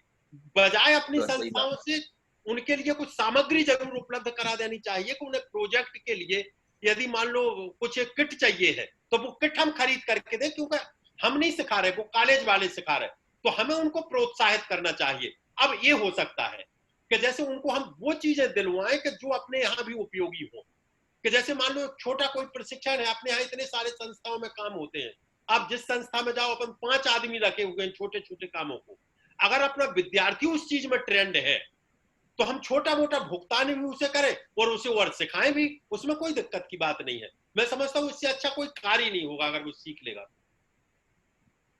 सही बात है, बहुत बढ़िया। और आखिरी प्रश्न हम लेंगे डॉक्टर महावीर जी उदयपुर। अंकुर एक मिनट मैं इसी में एक प्रश्न रह रहा है। जब हमने वो व्यावसायिक शिक्षा ले ली है या सीख रहे हैं, हमने उसे भुगतान करना शुरू कर दिया है, तो प्रायः ये देखा जाता है कि भुगतान प्राप्त करते ही बालक का ध्यान उस विषय वस्तु से हटने लग जाता है। तो हमारे लिए उसमें भी ध्यान देने लायक बात है कि हम उसे बहुत ज्यादा नहीं दे पाए या दें नहीं दें। चुनौती तो बहुत बड़ी आने वाली है, तो उस चुनौती से कैसे निपटा जाए? ये तो वास्तव में देखो, ये चुनौती नहीं है, अवसर है। उसको हम चुनौती के रूप में नहीं लें, ये इसे एक अवसर के रूप में लें कि अभी हम विद्यार्थी को जो चीज नहीं सिखा पाते थे वो अब वो एक और चीज सीखने वाला है, तो उसमें कोई चुनौती कहीं से कहीं तक नहीं आएगी। वो एक अच्छी चीज सीख करके हमारे पास में आ रहा है और हमारी संस्था के लिए एक सहयोगी के रूप में वो आगे तक को रहेगा। तो हम उसे उस रूप में स्वीकार करें और उसे सीखने दें, और सारी संस्थाएं सीखने दें। बच्चों के लिए कुछ ना कुछ आना चाहिए कि स्किल में उनके लिए कहें आधे बच्चे म्यूजिक लेंगे, आपके संस्था में गाने के लिए आपके म्यूजिक वाले हो जाएंगे आपके यहाँ पे, उसमें बुराई क्या है? तो वो सिखाएं और उसको उसमें एक्सपर्ट भी बनवाएं। बढ़िया बढ़िया, बहुत बढ़िया। भाई, सही आपने समाधान दिया। महावीर जी उदयपुर को लीजिए स्क्रीन पर, वो कुछ पूछना चाहते हैं। डॉक्टर महावीर जी।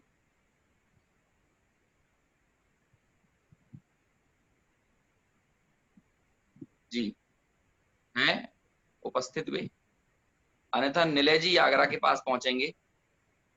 अंकुर जी आगरा पहुंचेंगे निलय जी। हाँ पूछिए पूछिए पूछिए भाई साहब, उनको स्क्रीन पर लीजिए। तो समस्या, हाँ हेलो जी आ रही है क्या? हाँ आ रही है। हाँ पूछिए निलय जी। प्रश्न था मुख्य रूप से तो कि अपन लोगों ने जो 10 वर्ष का समय दिया है, इसका मतलब अगली साल से तो कुछ लागू होना नहीं, और 10 वर्ष के लिए जो अपन ने समय दिया है तो इसके बाद कौन सी सरकारें आएंगी, आवाज कट रही है, आवाज नहीं आ क्या रही है। करेंगी और हम कौन सी बनाएंगे, तो इसका मतलब ही 10 साल के लिए तो सब सो जाए ना। नहीं नहीं, ये नहीं कहा गया है, ये कहा गया है कि इस नीति को यथाशीघ्र लागू किया जाए, किंतु अधिकतम 10 वर्ष के भीतर लागू कर लिया जाए। मेरी एक राय अगली है साल से क्या महेश लागू भाई, करा रहे हैं आप? हैं? अंकुर जी हाँ। अंकुर जी, मेरी एक राय है एक 10 सेकंड में कि ये जो शिक्षा नीति है बहुत विस्तृत है, और इस पे अभी बहुत ही कम चर्चा हो पाई है, प्रश्न भी कम लिए जा सके हैं। संजय भाई जो है सर्वदा अहिंसा के जो करता धरता है, वो सभी साथ मेरा एक निवेदन है कि इस परिचर्चा को अगले हफ्ते भी बढ़ाया जाए, और भी अगर कोई ऐसे विशेषज्ञ जुड़ते हैं हमारे साथ, एक गुजरात गांधीनगर जी। से डॉक्टर लोकेश जी हैं, उनका भी उनको भी इसमें जोड़ा जाए। वो चलिए हम कोशिश करेंगे, क्योंकि अगले हफ्ते की तो संभवतः परिचर्चा शेड्यूल है। यदि अवकाश मिलता है तो फिर जरूर हम इस विषय को लगाएंगे, आपके सुझावों को हम ध्यान में रखेंगे।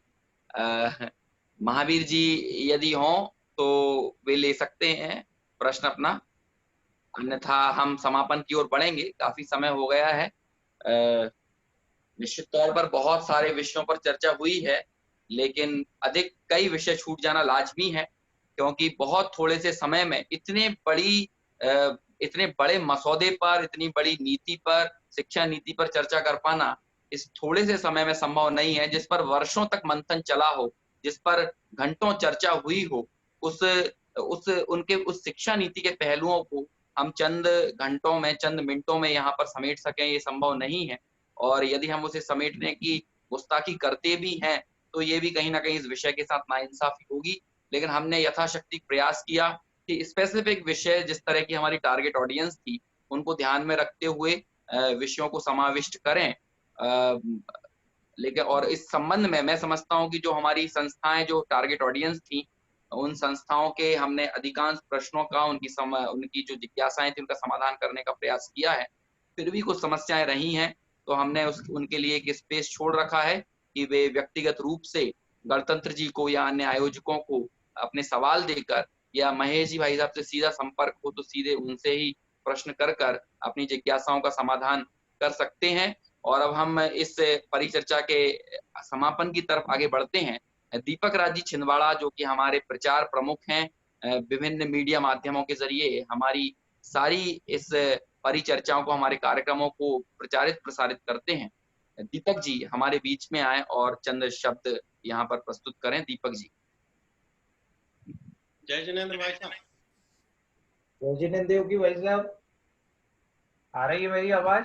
जी आ रही है। हाँ जी। हाँ। जी बहुत ही सुंदर परिचर्चा चल रही है। सर्वप्रथम तो मैं आयोजक मंडल के हमारे संजय जी हैं जयपुर से, संजय सेठी जी हैं सर्वोदय अहिंसा के, अंकुर जी, गणतंत्र जी और परम आदरणीय डॉक्टर महेश जी साहब, जो कि शिक्षा जगत के एक जाने माने शख्सियत हैं। और आपकी भाषा में वो मृदुता है कि ऐसा लग रहा था जैसे हम वीडियो कॉन्फ्रेंस के उससे कोई सरकारी कार्यक्रम में बैठे हुए हैं और लगभग 2 घंटे होने वाले हैं। अंकुर जी का जो सफल संचालन है और आदरणीय महेश जी ने जो बहुत सारे मुद्दे इस नई शिक्षा जगत के नीति के लिए उठाए हैं वो अनुकरणीय है। और मैं चाहूंगा कि जब तक लॉकडाउन का पीरियड है हर महीने में एक ऐसी परिचर्चा सर्वोदय अहिंसा के माध्यम से हो, ताकि और भी लोग, मैंने आज छिंदवाड़ा में सारे प्रशासनिक अधिकारियों को, अरविंद जी चौरागड़े जो कि यहाँ के टीओ हैं वो हैं, कलेक्टर साहब को, एसपी साहब को और तमाम पत्रकार बंधुओं को भी आमंत्रण दिया था क्योंकि समय कम था। भविष्य में एक प्लान करके व्यवस्थित, क्योंकि एक चीज मैंने देखा इसमें भी बहुत देर में कि आपका जो प्रस्तुतिकरण है और नई शिक्षा, मैंने पहली बार ऐसा सुना कि जो नई शिक्षा नीति आ रही है वो उसमें क्या क्या फायदे हो रहे हैं ऑल इन वन। एक व्यक्ति अगर आईआईटी कर रहा है, साथ में कोई भी डॉक्टरी भी कर रहा है, तो वो और भी विधा सीखे। वो सारी चीजें आपने डॉक्टर महेश जी ने अभी हमारे सबके समक्ष रखे और मैं बहुत बहुत धन्यवाद ज्ञापित करता हूँ सभी मूर्धदान विद्वानों का जो आज इस कार्यक्रम में जुड़े हैं। और बहुत बहुत शुभकामना देता हूँ पूरे भारतवर्ष की ओर से कि ऐसे शिक्षाविद लोग हमारे साथ जुड़ते हैं तो निश्चित ही भारत एक बहुत ही सुंदर शिक्षा जगत में आगे कदम बढ़ाएगा। इसी बात से मैं आप सबको बहुत बहुत शुभकामनाएं देता हूँ। धन्यवाद। जय जिनेन्द्र। धन्यवाद दीपक जी। महावीर जी को हम बीच में ले नहीं पाए थे, वे अपना प्रश्न ले लें। महावीर जी, यद्यपि हमारा मन नहीं है किसी को छोड़ें लेकिन संक्षेप में प्रश्न पूछे, संक्षेप में उत्तर दें भाई साहब जी। मुझे प्रश्न नहीं करना है, मुझे तो गणतंत्र जी ने जो प्रश्न किया था उसका उत्तर देना था, तो काफी तो महेश जी ने दे ही लिया है। जो उनके समस्या क्योंकि मैं उच्च शिक्षा पर समीक्षा करने का अवसर मुझे मिला, ICRT में एसोसिएट प्रोफेसर के रूप में मैं था, तो पूरी नई शिक्षा नीति अलग अलग वर्ग में उच्च शिक्षा का समीक्षा करने का अवसर मुझे पूरा मिला था। गणतंत्र जी की जो समस्या थी उस जवाब देना चाहना था, काफी उत्तर तो महेश जी ने दे दिया है, पर वहाँ कोई ऐसी समस्या नहीं है कि जिससे हमें संस्थागत कोई समस्या है।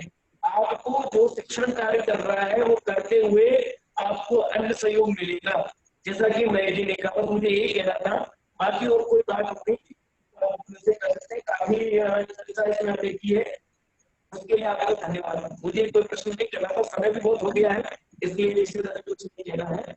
इस बात के लिए मुझे ये बताना था आपको। धन्यवाद, आपका मुझे धन्यवाद जी जी जी, धन्यवाद महावीर जी आपका बहुत बहुत। दिलीप मालवीय जी कोई हैं, वे भी हाथ उठा रहे थे, उनको ले लीजिए। दिलीप मालवीय, दिलीप मालवीय संभवतः यही नाम था, दिलीप मालवीय जी।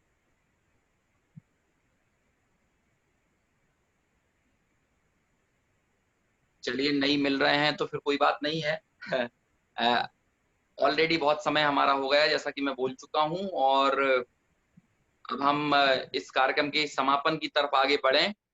उससे पहले जो कुछ गणमान्य लोग हमारे साथ जुड़े थे, उनका इस परिचर्चा को लेकर क्या इस पूरा अपने सुझाव हैं, कुछ सलाह है या क्या उनका मंतव्य रहा है, और उसके लिए मैं सबसे पहले विजय जी अहमदाबाद को बुलाना चाहूंगा। बहुत संक्षेप में अपनी बात रखें विजय जी अहमदाबाद, ताकि हम दूसरे अन्य अतिथियों को भी सुन सकें। विजय जी अहमदाबाद।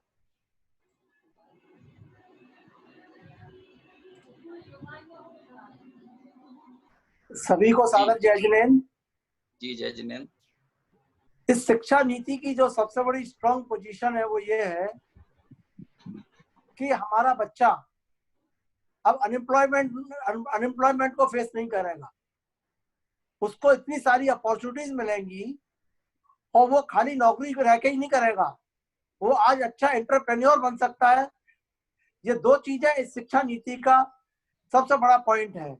उसका कारण है कि जो घर में बच्चा अपने माँ बाप के साथ बोलता है वही अगर 5वीं क्लास तक बोलेगा तो उसके माँ बाप भी उसको सपोर्ट करेंगे और एक इतना बड़ा अभूतपूर्व परिवर्तन आएगा कि हम विश्व में अपनी इकोनॉमिक कंडीशंस को बहुत बड़ा स्ट्रॉन्ग कर सकते हैं।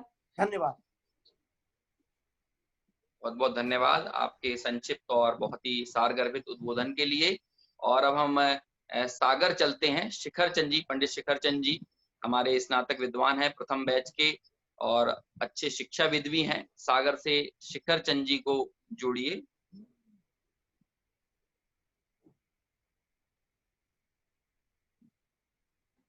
शिखर चंद जी उपस्थित हैं?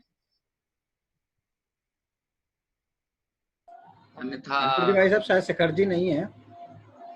अच्छा, चलिए कोई बात नहीं। अब हम सीधे हमारे अध्यक्ष महोदय के पास चलते हैं, जो कि बड़ी देर से धैर्य पूर्वक इस पूरी परिचर्चा का सुन रहे हैं। क्या उनके मंतव्य रहे हैं? श्री सुनील जी सराफ सागर से, वे यहाँ पर आए और इस परिचर्चा को लेकर अपने विचार हमारे सामने रखें। सुनील जी। आप सभी को मेरा सादर जय जयनेन। ये सहानुभूति परिचर्चा के अंतर्गत ये नई शिक्षा नीति के तहत बहुत सुंदर परिचर्चाओं का आयोजन सर्वोदय अहिंसा ट्रस्ट जयपुर ने बहुत सुंदर परिचर्चा का आयोजन किया।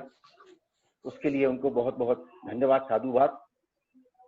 आदरणीय महेश जी ने जिस विस्तृत तरीके से कम समय में इतनी विस्तृत शिक्षा नीति को हम सबके सामने रखा, और मैं भारत सरकार का भी धन्यवाद देना चाहता हूं कि उन्होंने जो नई शिक्षा नीति, जो काफी समय से देश के लिए आवश्यकता थी कि अच्छे इंसान पैदा हों, अच्छे बच्चे, अच्छे इंसान ही देश का भविष्य होते हैं। और समस्याओं का समाधान अगर हम अपने बच्चों को शुरू से लेना सिखा दें तो उनके आने वाले जीवन में जो कठिनाइयां होती हैं उनका निराकरण वो स्वयं अच्छे तरीके से कर सकते हैं। और हमारा बच्चा, जैसा भी आदरणीय विजय भाई साहब ने भी कहा कि अब रोजगार की समस्या नहीं रहेगी। बच्चे शुरू से ही रोजगार के अनुवृत्त होंगे, सीखेंगे, और वो पढ़ने के बाद उनको किसी के लिए काम की आवश्यकता नहीं होगी, वो खुद कर सकते हैं और इतने रोजगार के अवसर वो पैदा करेंगे कि इससे इस देश के अंदर से बेरोजगारी दूर हो जाएगी। ये बहुत अच्छी शिक्षा नीति है और आदरणीय विजय अपने महेश भाई साहब ने इसको बहुत अच्छी तरीके से हम सबके बीच में रखा। मैं विशेष तौर पर इस परिचर्चा में महेश जी को व्यवस्थित ढंग से नई शिक्षा नीति प्रस्तुतिकरण के लिए बहुत क्या प्रभाव पड़ेगा, कैसे रहेगी, उसको समझाने के लिए उनका बहुत बहुत धन्यवाद करता हूँ। भाई अंकुर जी भोपाल, चैतन्य जी अहमदाबाद ने बहुत सुंदर अच्छे तरीके से लोगों के प्रश्न सबके सम्मुख रखे और बहुत अच्छी तरीके से संचालित किया। इस कार्यक्रम में हमारे बहुत अनेक विद्वान, शास्त्री, सामाजिक रूप से भी और दूसरे गैर समाज के लोग भी यहाँ सुन रहे थे। उन्होंने भी अपना बहुत अच्छा समय दिया और इस शिक्षा नीति को समझा। और मैं मातृभाषा उन्नयन संस्थान समिति एवं सर्वोदय अहिंसा ट्रस्ट जयपुर को धन्यवाद प्रकट करता हूँ कि उन्होंने मुझे इस कार्यक्रम में जुड़ने का अवसर प्रदान किया। आप सभी ने बहुत सुंदर प्रस्तुतिकरण किया। कार्यक्रम के संयोजक दर्पण जी आगरा एवं अर्पण जी भोपाल को भी इस महत्वपूर्ण आयोजन के लिए बहुत बहुत धन्यवाद। और आप सभी का मैं बहुत बहुत आभार व्यक्त करता हूं कि आपने इस सुंदर परिचर्चा में मुझे दो शब्द बोलने का अवसर दिया। और मैं आशा करता हूं कि ऐसे भी जितने भी सामाजिक विषय हैं और इनकी परिचर्चाएं समय रहते हुए जैसे जैसे आयोजकों को समय मिले और वो उसको जरूर करें, इससे सभी को लाभ होता है। आप सभी को बहुत बहुत धन्यवाद। सभी को मेरा सादर जय जयनेन। बहुत बहुत धन्यवाद सुनील जी। आपने बड़े ही आपने सिर्फ अध्यक्ष के पद पर नाम मात्र के लिए नहीं बल्कि धैर्य पूर्वक इस पूरी परिचर्चा का लाभ लिया। उसमें जो भी जरूरी बातें थी उनको हमारे बीच में अपने अध्यक्षीय उद्बोधन में रखा। और आगे मैं बढ़ूं उससे पहले आगामी परिचर्चा के विषय में आपको सूचना देना चाहूंगा कि 17 अगस्त को जो कि संभवतः सोमवार का दिन है, उस दिन हम एक और बहुत ही महत्वपूर्ण परिचर्चा पंडित उदरदास जी के ऊपर करेंगे। तो पंडित उदरदास जी के अनछुए पहलुओं से, उनके व्यक्तित्व से, कृतित्व से आप परिचित होने के लिए, उनसे लाभान्वित होने के लिए, उनको जानने के लिए हमारे साथ जुड़ें और उसमें हमारे साथ होंगे बहुत ही प्रसिद्ध मुमुक्षु समाज के सुविख्यात नाम डॉक्टर मनीष जी मेरठ, जो कि हमारे साथ रहेंगे और उस परिचर्चा में रहेंगे। तो उस परिचर्चा में भी आप इसी तरह जुड़ेंगे और हमें बहुत सारे नए पहलुओं पर विमर्श करने का एक अवसर उस परिचर्चा में मिलेगा। तो आगे बढ़ते हैं और अब इस चर्चा में उस परिचर्चा की अध्यक्षता अजीत जी बड़ोदरा साहब करेंगे, ये भी मैं आपको जानकारी देना चाह रहा था। और अब आगे बढ़ते हैं। इस पूरी परिचर्चा का जो हमारा कैसी परिचर्चा रही, जितने लोगों ने सहभागिता की, अनेक प्रबुद्ध श्रोता हमारे साथ जुड़े, उन सभी का और इस परिचर्चा के आयोजन के लिए आभार ज्ञापित करने के लिए मैं ममता शर्मा जी को बुला रहा हूं, जो कि मातृभाषा उन्नयन संस्थान से जुड़ी हुई हैं। ममता शर्मा जी वे यहाँ पर आए और आभार प्रदर्शन करें। ममता जी। भावना शर्मा जी हैं, समन्वयक माफ हैं कीजिए, भावना शर्मा जी। मातृभाषा उन्नयन संस्थान एवं सर्वोदय अहिंसा ट्रस्ट के माध्यम से आयोजित ये जो जड़स्थानुभूति परिचर्चा, उस सबसे आपके मैं सभी का तहे दिल से मातृभाषा उन्नयन संस्थान की ओर हमारे सभाध्यक्ष श्री सराफ जी का, साथ ही हमारे विषय के विद्वान हमारे साथ जुड़े डॉक्टर मनीष जैन जी का, जिन्होंने बहुत ही विस्तार से हमें नई नीति के बारे में बताया, उसकी नई संरचना के बारे में बताया और हमारे मूल्य उससे किस तरह जुड़े रहेंगे इनके बारे में बताया। तहे दिल से उनका आभार व्यक्त करती हूँ। हमारे इस कार्य के जो संयोग गणतंत्र जस्वी जी, संजय जी का भी मैं आभार करती हूँ। हमारे चालक महोदय अंक शास्त्री जी और तन्य शास्त्री जी, उन्होंने बहुत ही सुव्यवस्थित रूप से इस कार्यक्रम का संचालन किया। आपका भी बहुत बहुत शुक्रिया। साथ ही इस अद्भुत एवं सार्वजनिक परिचर्चा का हिस्सा बनकर आप सभी रहे श्रोताओं परिजनों का भी संस्थान की ओर से अनंत अनंत आभार व्यक्त करती हूँ। आपका पुनः बहुत बहुत धन्यवाद। बहुत बहुत धन्यवाद भावना जी आपका। आपकी संस्थान के द्वारा और सर्वोदय अहिंसा के द्वारा इसी तरह की परिचर्चाएं लगातार आयोजित किए जाती रहें और हम इसी तरह हमारे विलक्षण विद्वानों से विलक्षण विषयों पर उनके अनछुए पहलुओं पर लगातार रूबरू होते रहें, ऐसी हमारी भावना रहेगी। और अब आखिर में इस पूरी परिचर्चा का चूंकि आभार प्रदर्शन हो गया है, संचालक को बीच में नहीं आना चाहिए क्योंकि संचालक का भी धन्यवाद ज्ञापित किया जा चुका है। अब मैं सीधे आयोजकों को इस मंच को सौंपता हूं। हमारे गणतंत्र जी आगे का जो भी विषय है उसे प्रतिपादित करें और इस परिचर्चा को संपन्न करें, समाप्त करें। गणतंत्र जी। बहुत बहुत धन्यवाद अंकुर जी। अंकुर जी, मुझे मंच सौंपने के लिए वापस सबसे पहले तो मैं सभी लोगों का पुनः आभार व्यक्त करता हूँ, सभी संस्थाओं से जुड़े हुए सदस्यों का, पदाधिकारियों का और आदरणीय महेश जी उन्होंने बहुत सुंदर तरीके से प्रश्नों के उत्तर दिए। आदरणीय धीरेन्द्र चतुर्वेदी जी एडिशनल उठाते हुए मैं जानकारी दी, उनका भी बहुत बहुत धन्यवाद और आभार। सबसे ज्यादा आभार हमारे संचालक द्वय भाई अंकुर और भाई चैतन्य का, जिन्होंने इस परिचर्चा को बहुत अच्छे से संभाला। आदरणीय महेंद्र जी भाई साहब ने भी बहुत अच्छे से आकर के जानकारियां भी दी और प्रश्न भी किए। हमारे अध्यक्ष महोदय का बहुत बहुत आभार। और जो अगली परिचर्चा है वो अगली परिचर्चा भूधरदास जी और उनका अर्थावबोध, इस विषय पर अगली परिचर्चा हमारी होने वाली है। परिचर्चा विशेष होती है, इस बात का संकेत हमें आप लोगों की प्रतिक्रियाओं से मिल ही रहा है और ये हमारा भी महत सौभाग्य है कि हमें आप सभी लोगों के बीच में आकर के ये बातें कहने और करने का अवसर मिल रहा है। बहुत बहुत धन्यवाद हमारी समन्वयक भावना शर्मा जी का भी। आप स्वयं एक बहुत अच्छी संचालिका हैं और साथ ही साथ आप एक बहुत बड़े प्रकाशन की मालिक भी हैं और बहुत सारी दिल्ली पुस्तक मेले में आपका एक अलग से स्टॉल लगता है। बहुत सारे प्रकाशन के काम आपके द्वारा किए जाते हैं। पाठ्यक्रम में चलने वाली पुस्तकों का भी प्रकाशन आपको उससे किया जाता है और आप भी हमारे इस परिचर्चा में शामिल हुई, उसके लिए बहुत बहुत धन्यवाद। हमारे समस्त मीडिया साथियों का भी बहुत बहुत आभार और अभिनंदन है। भाई दीपक राज जी का, आदरणीय प्रद्युम्न जी फौजदार जी का, सचिन जी मोदी का और भाई अर्पण जी का। और पुनः मैं हमारे जो IT टीम है, भाई विनीत जी शास्त्री हटा, विनीत जी शास्त्री मुंबई, संकित शास्त्री खनियादाना, शाश्वत राउत, उन सभी लोगों का भी बहुत बहुत धन्यवाद और आभार व्यक्त करता हूँ, क्योंकि लगातार इस परिचर्चा को बांधे रखना बिना IT टीम के संभव नहीं है। और आदरणीय संजय जी भाई साहब को भी, जो पूरे परिवार के साथ ही लगातार लगे रहते हैं सर्वोदय भावना से, उनका भी बहुत बहुत धन्यवाद और आभार। और पुनः पुनः मैं आदरणीय महेश जी भाई साहब का भी बहुत बहुत आभार व्यक्त करता हूँ। और आगामी, जैसा कि अजित जी भाई साहब ने सुझाव दिया है कि इस परिचर्चा को आगे भी कंटिन्यू किया जाए, तो जितने भी आप लोगों के प्रश्न हैं वो आप भेज दें। निश्चित रूप से आगामी परिचर्चा के बाद पुनः हम इस विषय पर फिर चर्चा करेंगे।